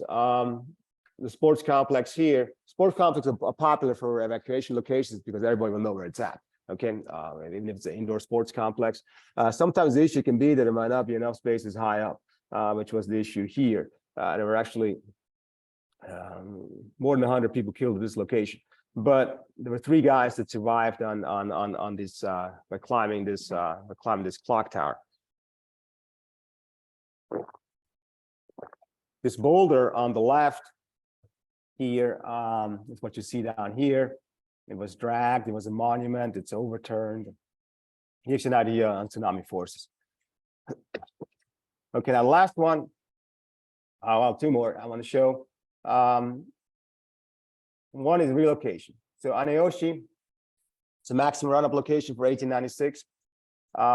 Was wiped clean, had been relocated after 1933, and 38-meter run-up in Japan in 2011. Not a single victim at this location. Okay, so sometimes you also have to think about the relocation option, in particular in steep terrain.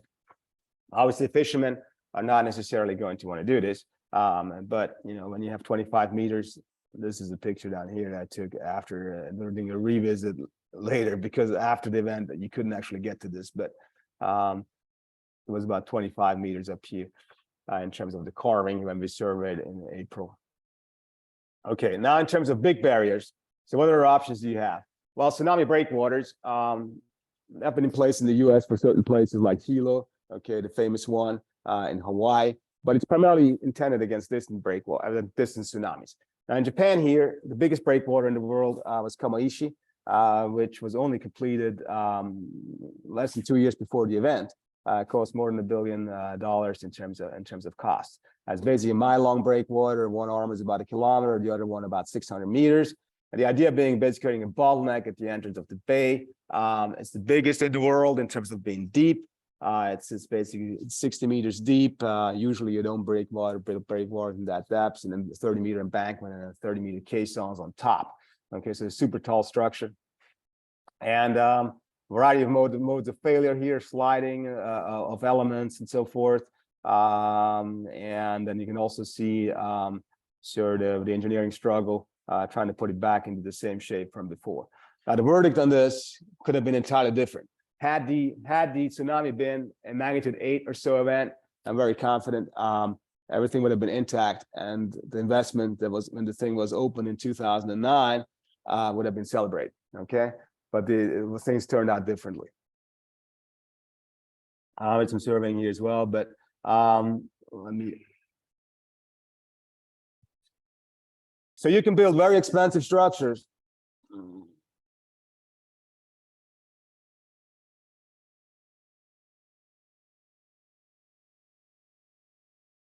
So that's the offshore breakwater that got overtopped.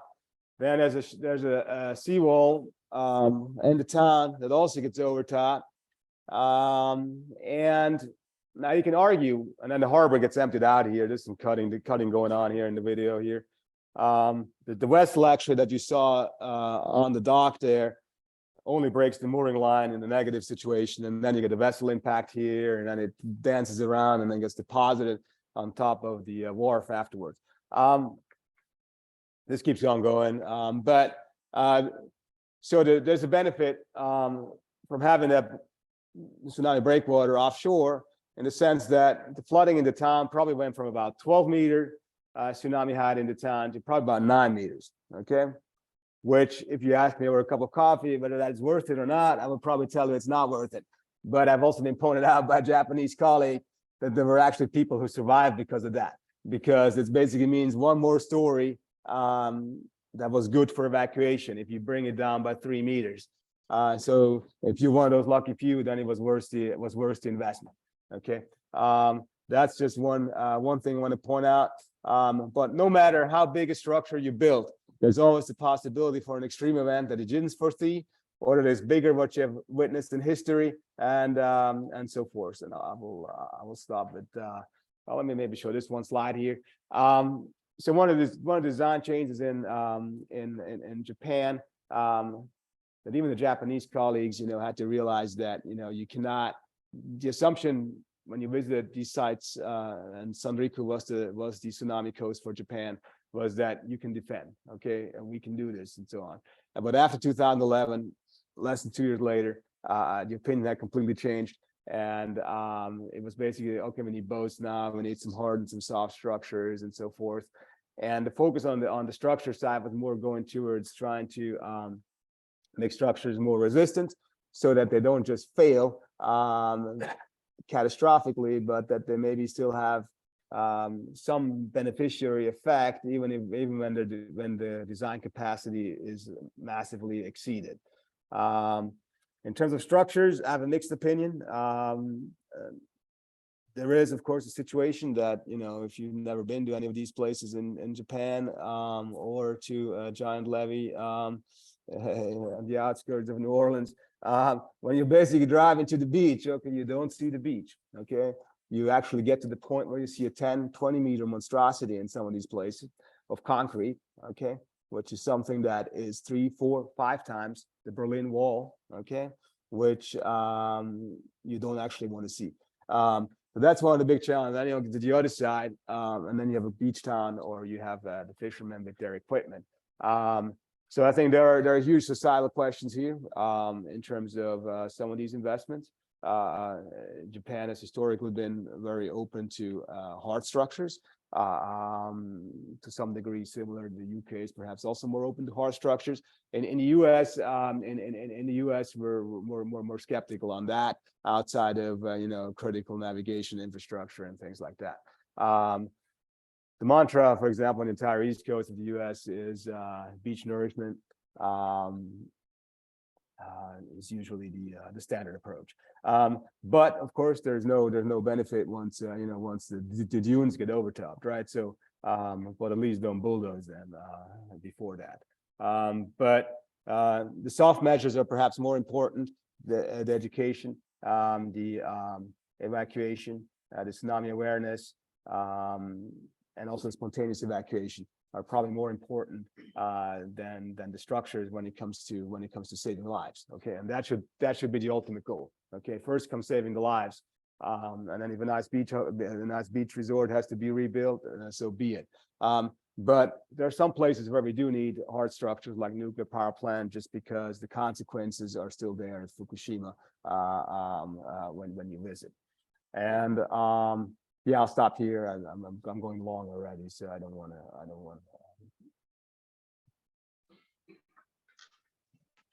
Thank you, Professor Herman Fritz, for your very comprehensive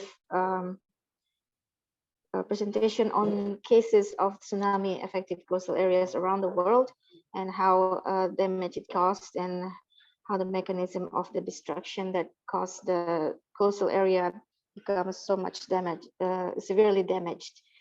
I would like to open a discussion or any questions from the audience or from the people in the room. Do you want to pose some questions? Okay, but I don't see any questions yet from the online audience. So I would like to welcome your questions. Thank you very much. That was really interesting, and we've been to many of the same places also.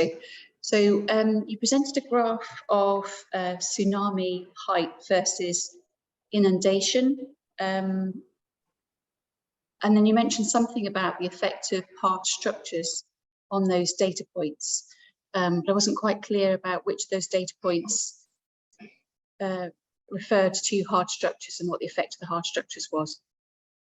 Okay, yeah. So I showed you. You probably were into a place where there was a place called Obama Beach, right? And one line was higher than the other one. So that was basically near Fukushima, on the that's to the north of Fukushima. One place is about 10 kilometers north, and the other one about 15. And they had a similar coastal design.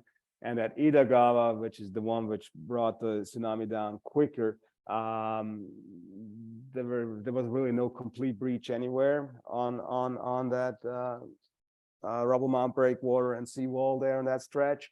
It was massively overtopped, about 10 meters. There were only a few pine trees left, and there were some. Yeah, the Japanese said there's no breach, but you know, part of that was on. You could see through it, at least a part of it, like a tooth kind of gaps. But and at Obama, there was about there was I think it was 60% of the coastal protection had failed. Okay, and then that basically reduced the inland reduction. So that was basically used as an example to show that, okay, we made all these investments, you know, and it was a total waste. But in that case, actually, you know, some of the people's houses, you know, 2 miles inland or 3 kilometers inland would only have a mud line when they went back 16 months later to go look at their house or their belongings. Had those seawalls failed, then those houses would have been gone. Okay, so sometimes these small differences can play a role. Now, this is of course debatable whether this is something that you want to invest in. You know, if you have a beach house in Florida, the philosophy is more one of well, you know, if it gets wiped away, you know, then we rebuild. It's more the philosophy versus I don't want to look at a seawall. Right, so there are a lot of issues there with that, but I think it's also an example that some of these coastal protection things, even when they are hit by a tsunami way out of design range, that you know, there can still be a benefit to having the structure.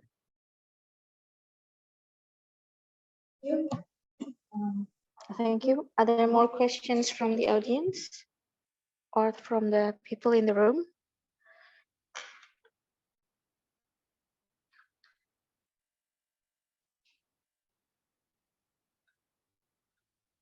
Doesn't seem so. Yeah. About the early warning system, you investigated a number of non-tectonogenic tsunamis. we here in Indonesia, we have a number of non-tectonogenic tsunamis too. So do you think is it realistic to have early warning system for such kind of mechanisms, because we have a number of non-tectonogenic sources, or is there any best practices for warning people for such kind of event?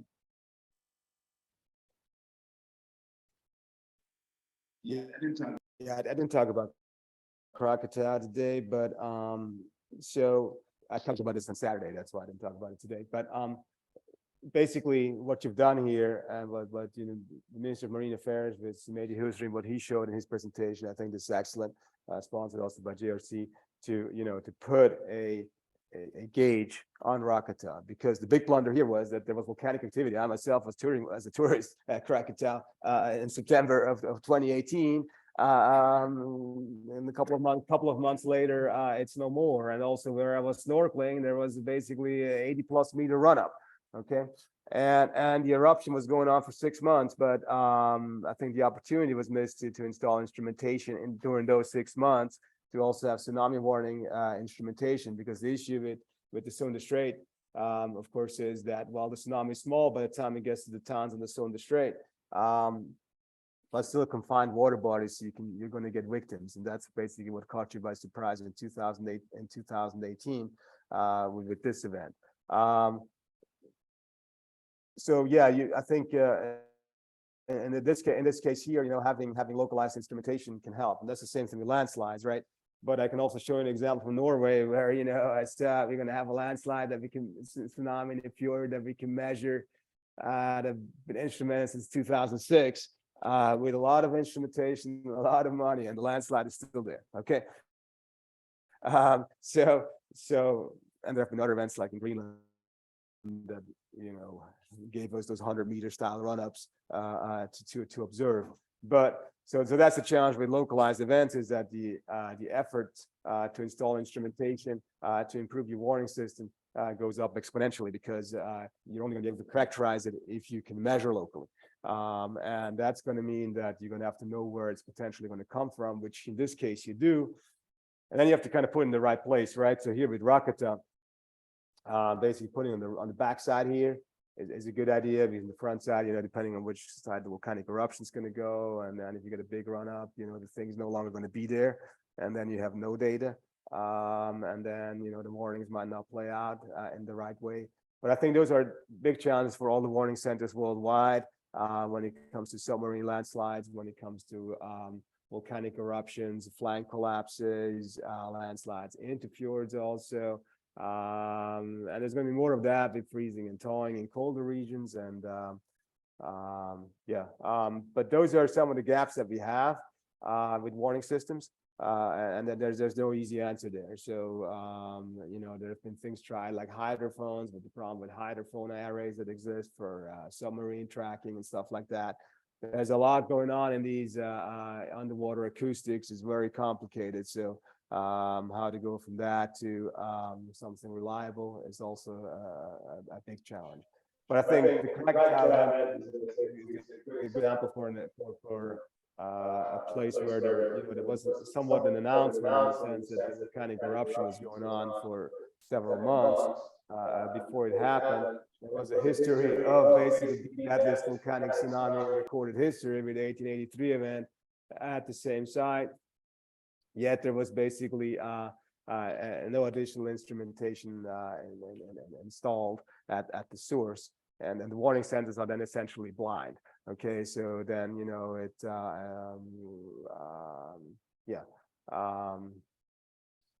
because unless you can somehow detect that the thing is collapsed, then you can use some model to decide to see if something happened. But if you don't detect the collapse, then I think the main prohibiting factor at the time was that the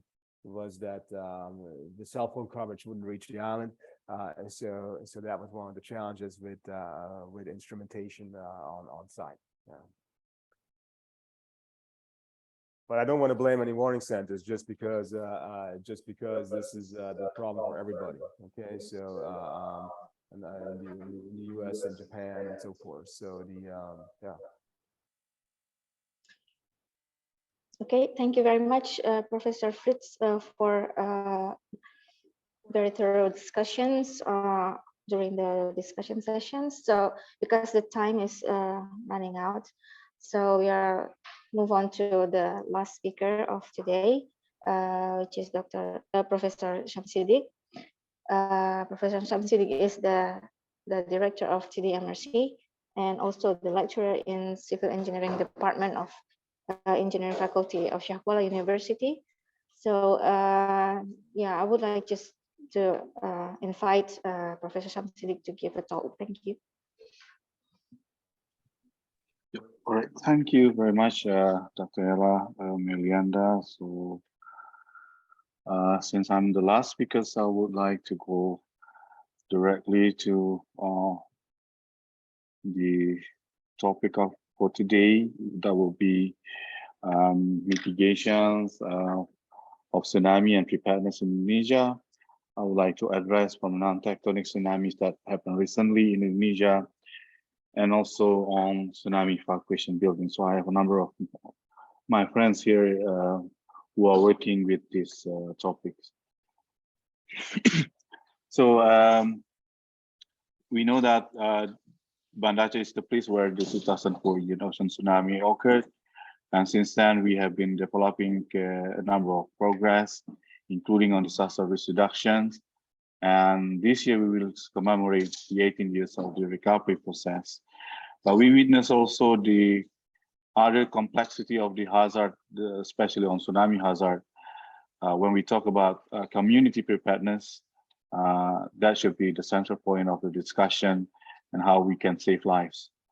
My presentation will elaborate recent major disaster events. There will be 2 points that I would like to address in this presentation. First one would be the non-tectonogenic tsunamis, or rather landslide tsunamis from the 2018 Palu and the from Mount Anak Krakatau tsunami that happened at the same year, just 3 months apart from one event to another. And secondly, on tsunami evacuation buildings. So this is where the Mount Anak Krakatau is located. I think Professor Herman Fritz have shown where the impacts of the flow depth that they measure around the complex of Mount Anak Krakatau. So on the right-hand side is pictures that we took using drone recently, not recently, I guess it's about 1 year ago on September 9th, 2022. Now I don't think anyone can enter this volcano anymore because it is now start to active again, and it is restricted to enter the volcano. So this is the tide gauge I measure around the area that we are actually not sure when the first collapse of the volcano that caused the tsunamis, but that what we know from the tide gauge that measure around 4 points around this Sunda Strait.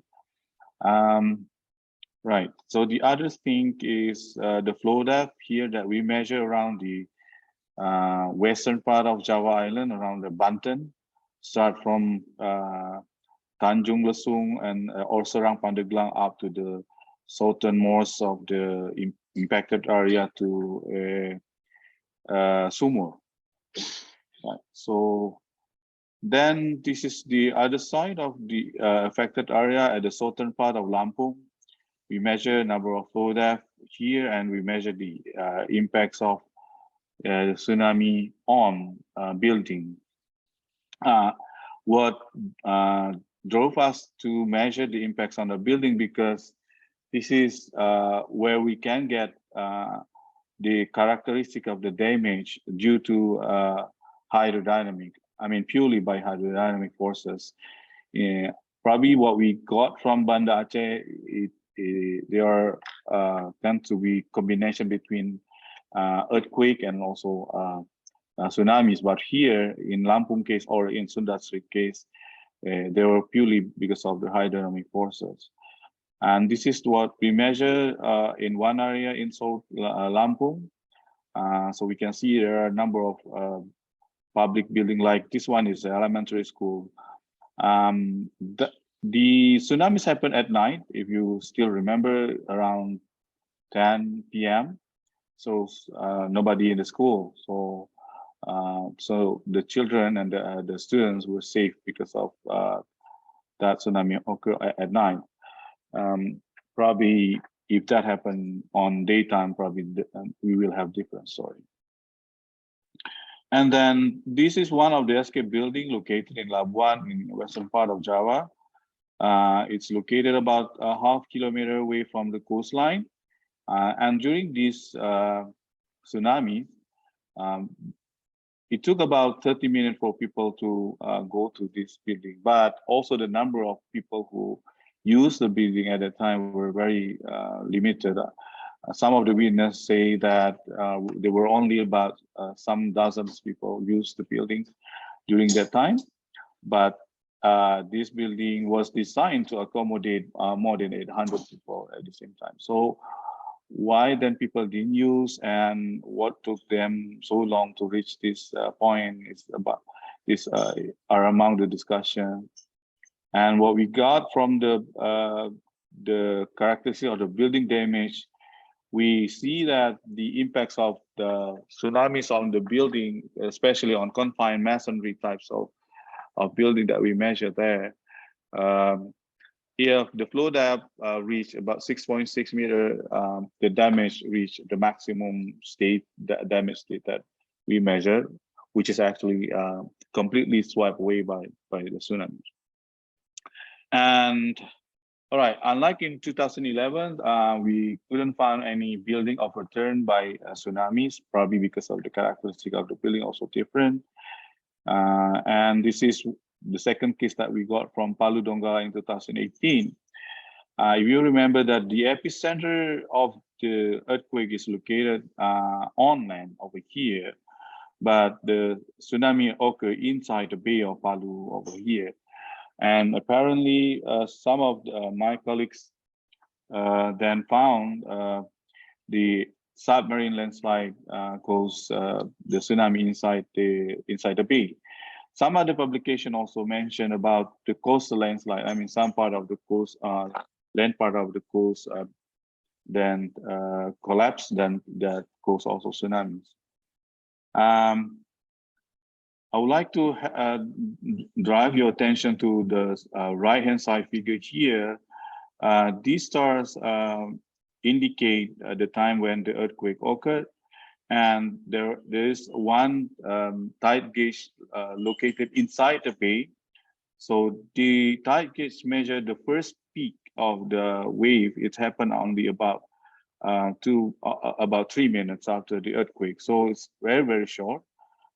So in case that people will depend on the early warning system, existing early warning system in Indonesia, we have a procedure to release the first warning after 5 minutes of earthquake. So imagine that if people rely on the warning, I don't think that people, have enough time, because in this case, it's only like 3 minutes. And what we observed, the similarities between the two events. Actually, the first 2 hours after the events, number of people actually did not know exactly what happened. I remember that in the public media, just hours after the tsunami occurred in Sundasri, the officers, the government officers, still were not sure about what happened. They thought it probably because of the combination between high tides and extreme waves. They didn't say about tsunami, but they all already observed the volcano eruption that had already happened for some months from the Mount Anak Krakatau. Similar to what happened in Palu, when the warning was terminated, not all people knew that tsunami have happened in that bay. Just after some hours, then the public media been briefed. The tsunami has happened inside the Palu Bay. So we clearly understand that the tsunami early warning system in Indonesia face some difficulty to cope with the non-tectonic tsunamis, like the one that happened in Palu and the one that happened in Sunda Strait. Like Professor Herman Fritz mentioned, it is difficult to address this kind of issue for the whole part of Indonesia. Probably we have some potential landslide or submarine or sub-area landslide that can cause tsunamis.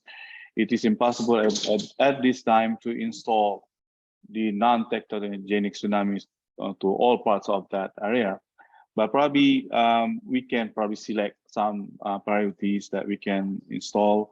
What my colleagues from Ministry of Marine Affairs of Indonesia and also from Indonesia National Disaster Management Agency, they put some wave radar to measure the anomaly of the waves around the Sunda Strait. But the effectiveness of this system is still not proven yet. So there are a lot of things need to do to validate and also to test whether this system can be functioned properly. And on a second point about tsunami escape building, I would like to also explain that since 2005 in Aceh, we have 4 types of tsunami building. The first one is type A, buildings that are aimed only for evacuation building or single purpose building. And then type B, buildings that were aimed for multifunctional buildings, including for tsunami evacuation buildings. And then type C, tsunami evacuation building, they were initially for single purpose, but as multifunctional buildings. And lastly is type D, actually there are private buildings like hotels or shops, for example, or big house, for example, but then later modified to suit the purpose as an alternative tsunami evacuation building. So the question is, which type is the most realistic for our context here in Aceh, from the perspective of social, but probably in economic context. These are types A that we can find in Banda Aceh on the left-hand side. And on the right-hand side, that's the similar tsunami escape building that I showed earlier in Banten, in western part of Java. This is type A single-purpose tsunami escape building, only be function as a tsunami escape building. So we cannot find any other activity other than that. And these are types B. On the left-hand side, it is a Aceh Tsunami Museum actually. So from the start, it was aimed as a museum and also as tsunami evacuation building. On the right-hand side, initially it was for tsunami evacuation building, but later also then combined with as an office for local disaster management agency. So it also used by other agencies and also for firefighters office. So this we can find it at the West District, West Aceh District of in Melabu, about 250 kilometers away from here, from Banda Aceh.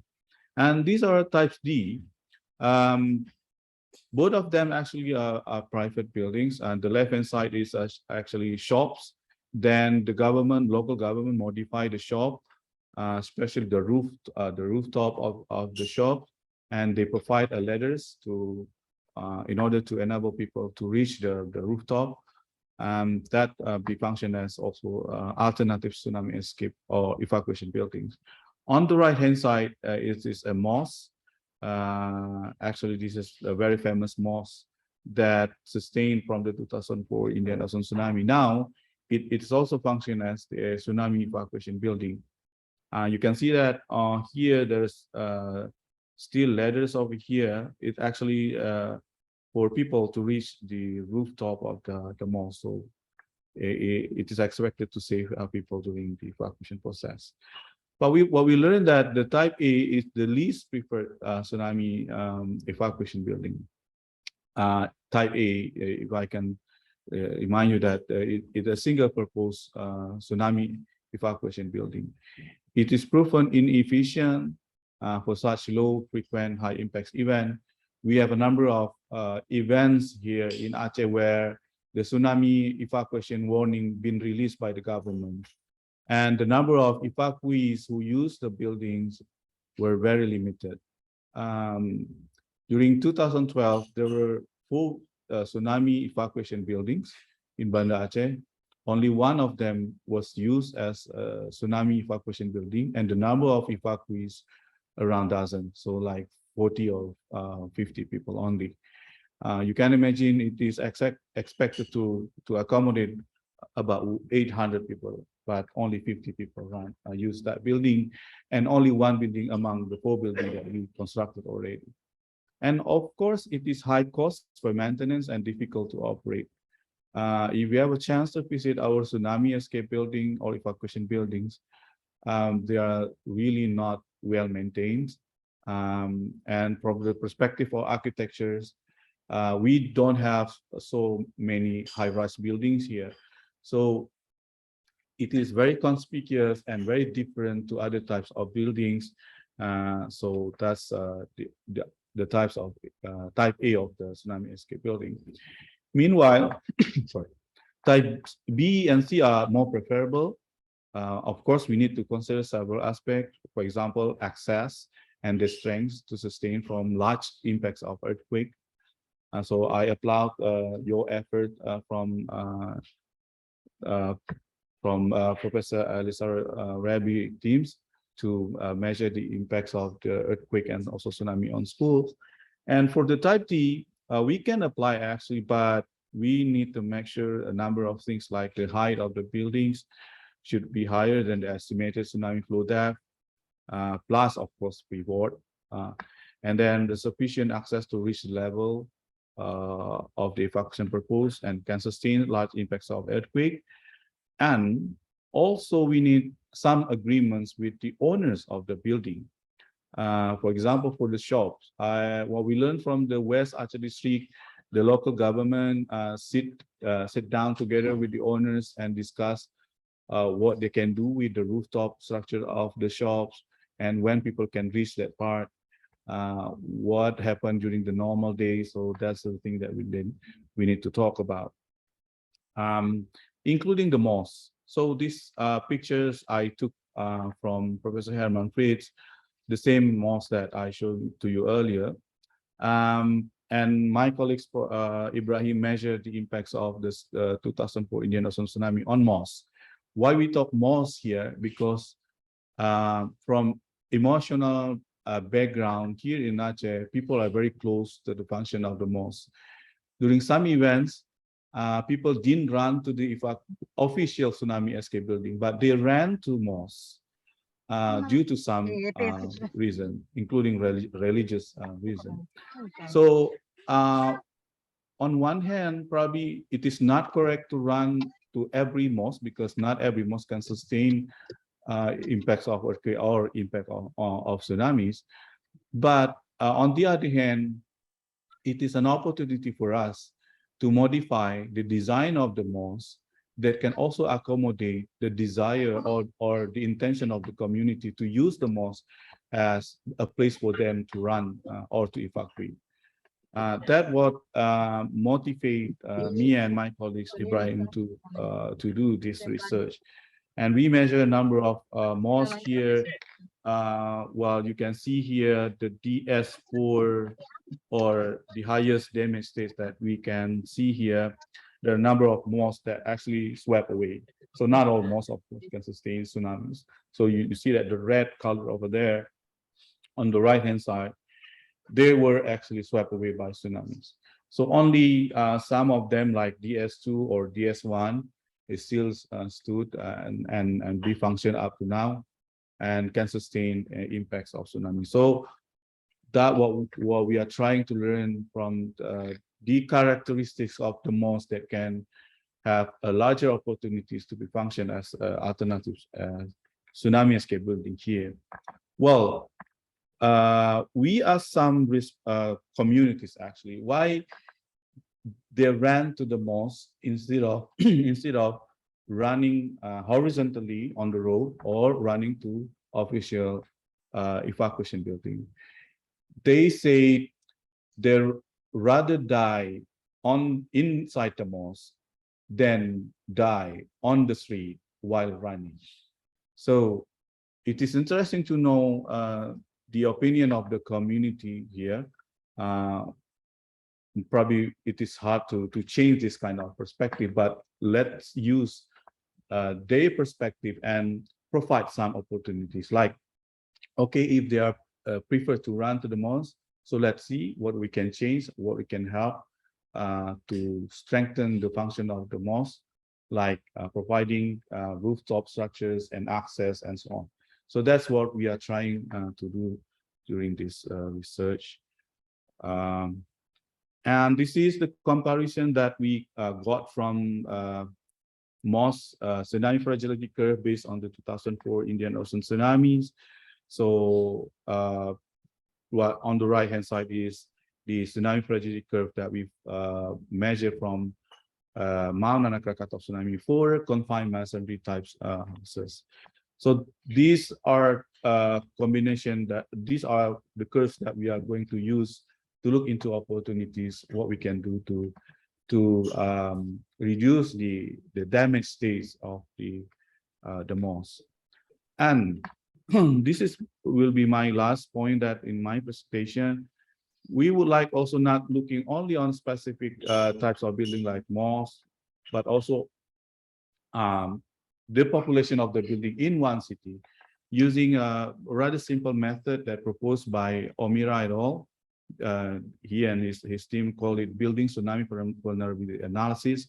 Probably you are aware about other types of analysis like Papatoma and other kind of assessment, but we try to use this rather simple one, combining between the types of the building and also with the probability of the damage that we measured from fragility curves. So then we combine that and classify the building tsunami vulnerability into some classification over here. So we measure about more than 80,000 units of house buildings in Banda Aceh, and then we classify them into 5 classes actually. So there are RC4, reinforced concrete with 4 floors, and then RC3 with 3 floors, 2 floors, and then confined masonry, and TI is for timber frames. So these dots show the location of the building that we measure, and the colors represent the types of the building. But these data were collected in 2017. We already updated for 2021, but we don't include in this study. This is the distribution of building tsunami vulnerability in Banda Aceh based on a number of magnitude that can cause tsunami. For example, on the left-hand side, that is for the BTV distribution for magnitude 9.2, and on the right side is for 9.0. So if you will look into that map, well, we would like to recommend the color probably yellow and green for an alternative tsunami escape building. But that is a kind of general mapping, but we need to look one by one whether we need to modify or strengthen, or probably we need other specific recommendation in order to make the building feasible to be used on alternative evacuation building. So my closing remark here, we understand that we have a challenge to address the non-technologenic tsunamis in Indonesia, but we can probably start with the most known non-technologenic tsunami prone such as Sunda Strait or Palu Bay that already 2018, and probably Ambon and Padang. So there are some choices you can start with. And lastly, the tsunami evacuation building with multifunctional types are more preferable due to some reason that I already elaborated earlier, due to efficiency, effectiveness, maintenance, and also safety. So that's all. So I give it back to Dr. Elamanda. Thank you very much. Thank you very much, Professor Samsidik, for your very clear presentation regarding the the vulnerability of the Banda Aceh areas against earthquakes. Very interesting methods that you're using. So I would like to welcome questions from the audience. If there are questions first from the online audience that we haven't really got any of them so far. So hang on, I will check whether there's people raising hand from the online. It seems none of them yet. So I would like to welcome Keith for questions. Hi, yeah, thanks for the presentation. It's really interesting. It was just something came to mind whenever we were talking about mosques and evacuation. And one of the things that we found with some of the case studies that we did after earthquakes in Europe is that people did the same thing. People went to their churches. They evacuated to their churches. And what happened was a lot of very, very heavy masonry elements got destabilized and fell. And also a lot of mosques, when I think of a lot of mosques, I think about minarets, which are very, very tall, thin, slim elements, and often are very susceptible to strong ground shaking. So that's sort of on the downside. On the upside, I guess there's the element of very, very wide open spaces inside mosques and churches and cathedrals. And I'm just wondering if you had given any thought to design standards that would allow for elements that are meant to fail. So in other words, designing elements that you sacrifice in the case of a particular site tsunami. Okay, thank you, Keith. Glad to see you again here. Thank you. Yeah, I understand that there are some, some aspects that we need to be very, very careful, especially the structures of the buildings like mosques or churches even. It has minaret or the upper structure of the buildings sometimes are very heavy. Right? For example, in the case of mosques, we have very tall minarets and the dome of the mosque sometimes it's made from reinforced concrete. In 2016, if you remember, there was a big earthquake here in eastern coast of Banda Aceh and in Aceh, in PD exactly. A number of mosques were collapsed, started from the dome and the minarets. That's why what we are going to recommend to the design of the mosque is not to use heavy structure like concrete for the dome and shorten up the minaret. That's one of the recommendations that we think about.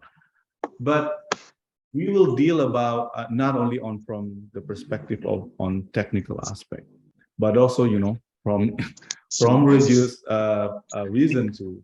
For example, people doesn't want to have very short minarets because in earlier period of Islam, we use a very high minaret. To ask them to shorten that is a kind of something that we need to work on. But what we are actually want to do is we will look into a more specific interaction between hydrodynamic and the structures of the mosque. So my colleague here, Ibrahim, he did something on physical modeling to see the impact of the ratio of the open of the structures. For example, the window and the gate and so on. What would be the most efficient ratio between that space, open space, and the total area of the wall? But we are like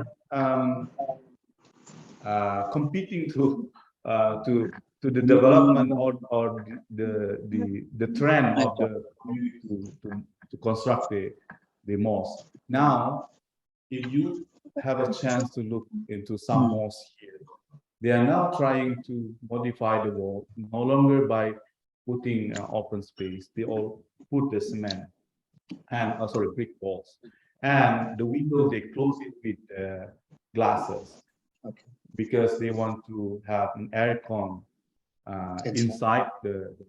Unlike before, we depend very much on the winds, you know, that's wind circulation. So that's the thing also we need to work on. So I'm not saying already, 100% completed, because we need to deal with this kind of thing. But at the beginning, we will start to recommend about access to the rooftop of the mosque, which mosque can be suitable for evacuation building from the perspective of flow depth and access. That's 2 points that we're going to start.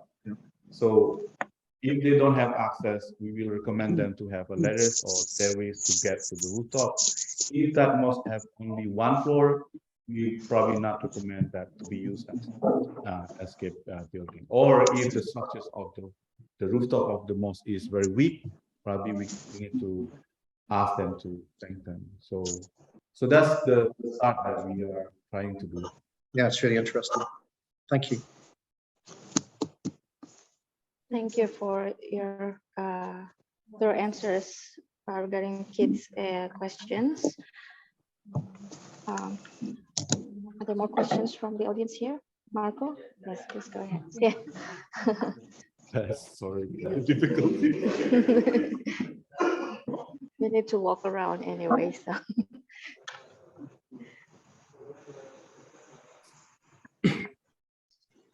Thank you. Just a question about the vulnerability assessment of Banda Aceh. So I was interested in understanding what empirical function or what fragility functions were used to come up with the.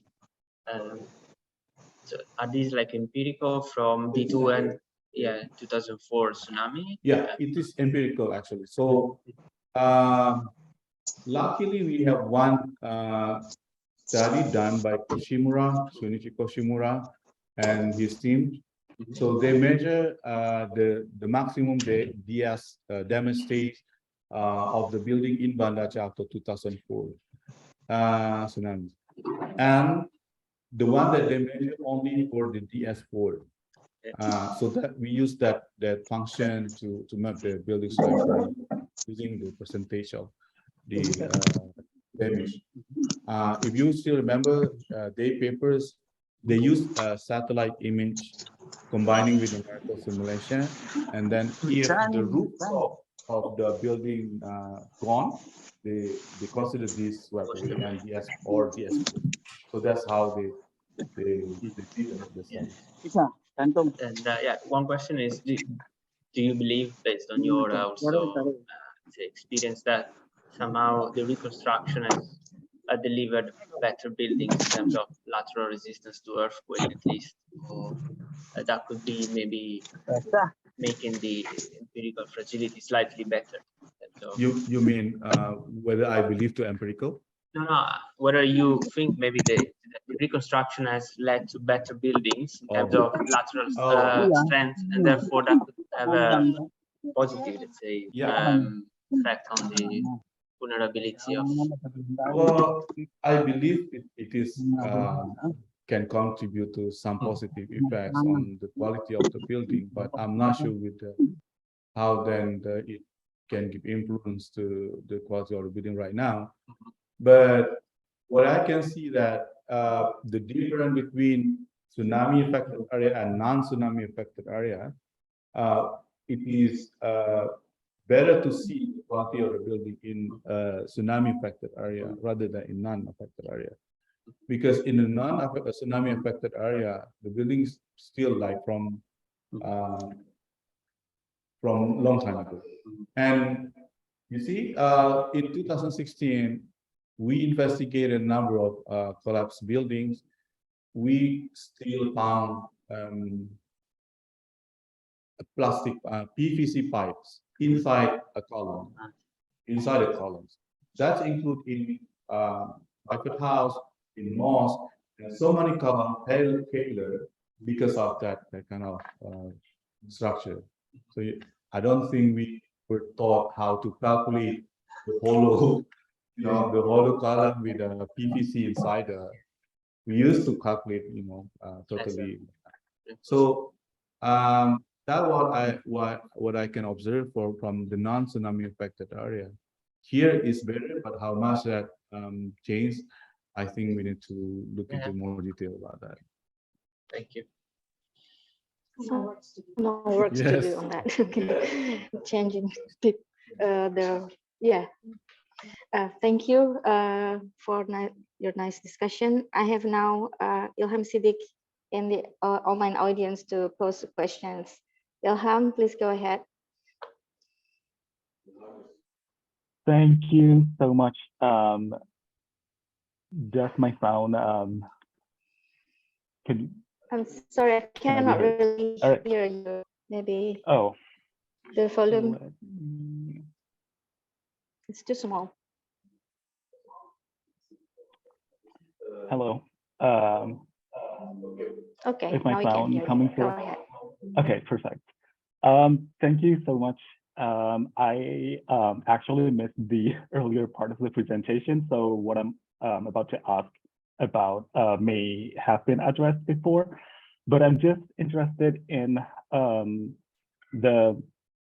looking at this idea of using existing buildings as like alternative escape buildings. Looking from the policy standpoint, I'm just interested in how viable this solution is. I'm interested in whether this alternative has been implemented somewhere else, and if it has been, how is it going wherever it is being implemented right now?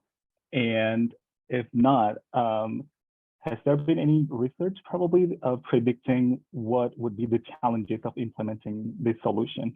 Thank you so much.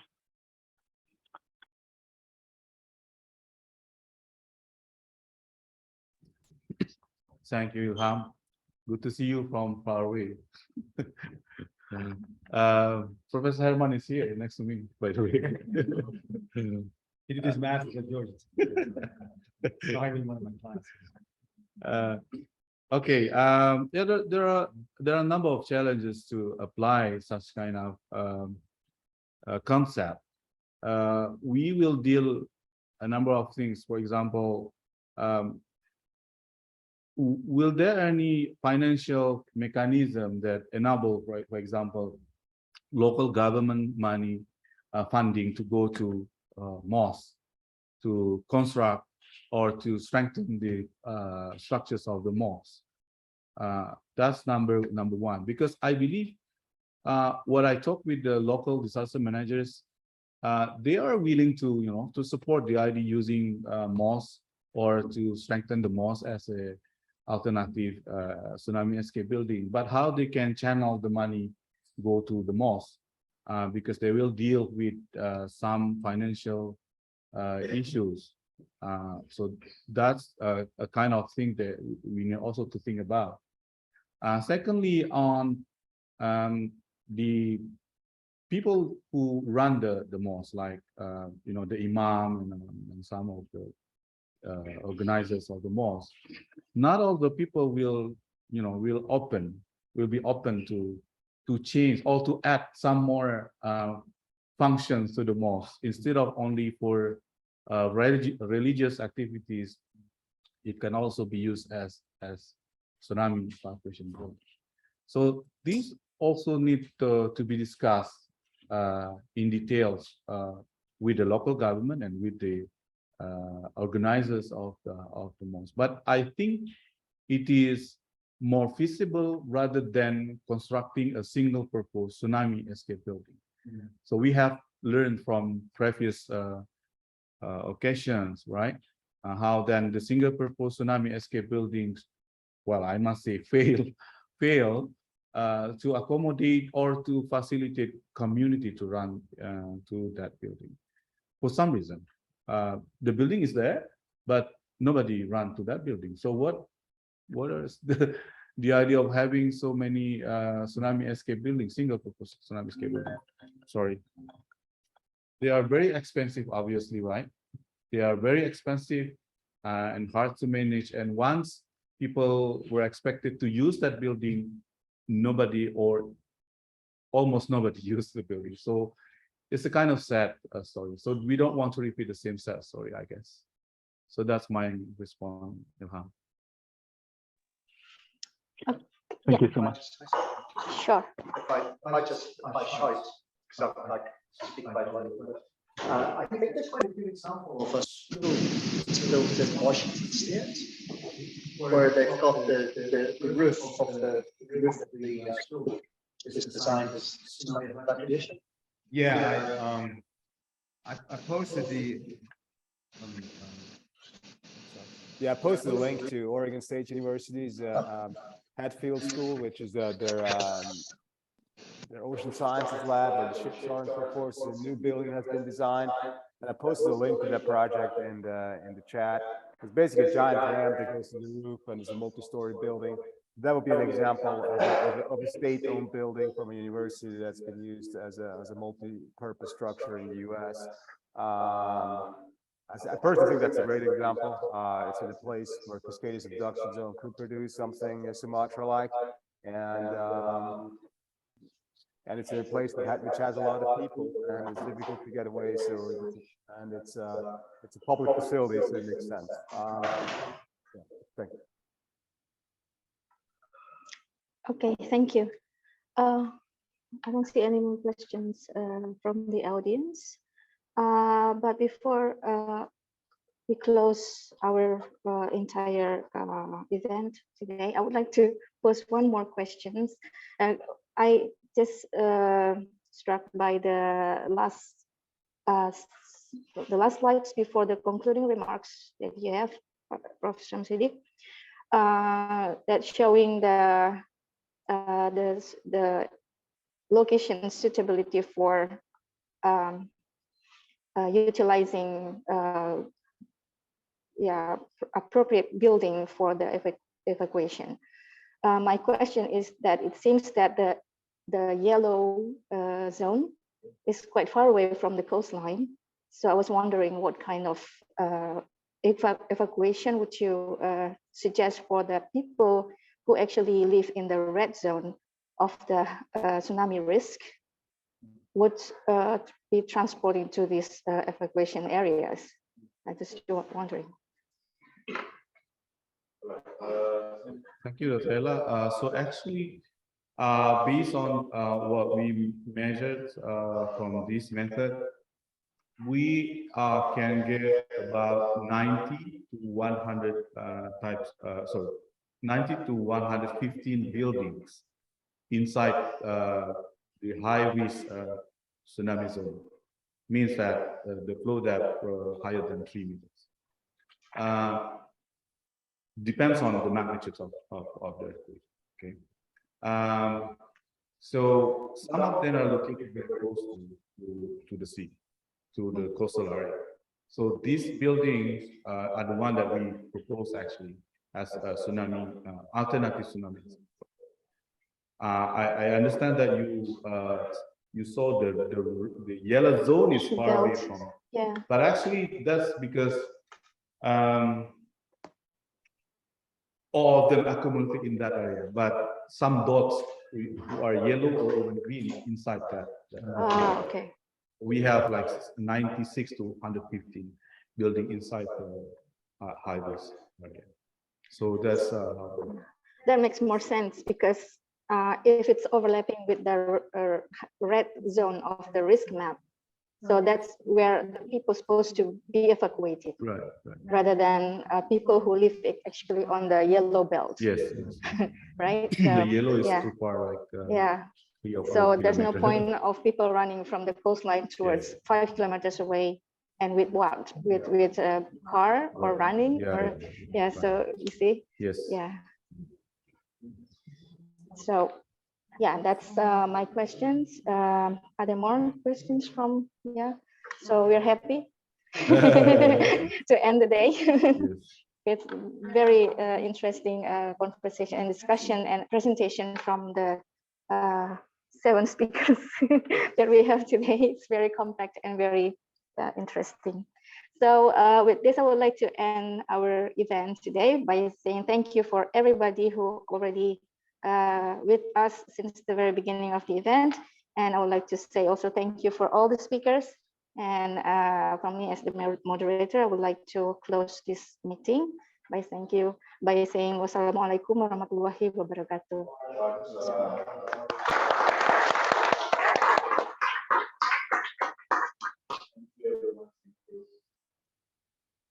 So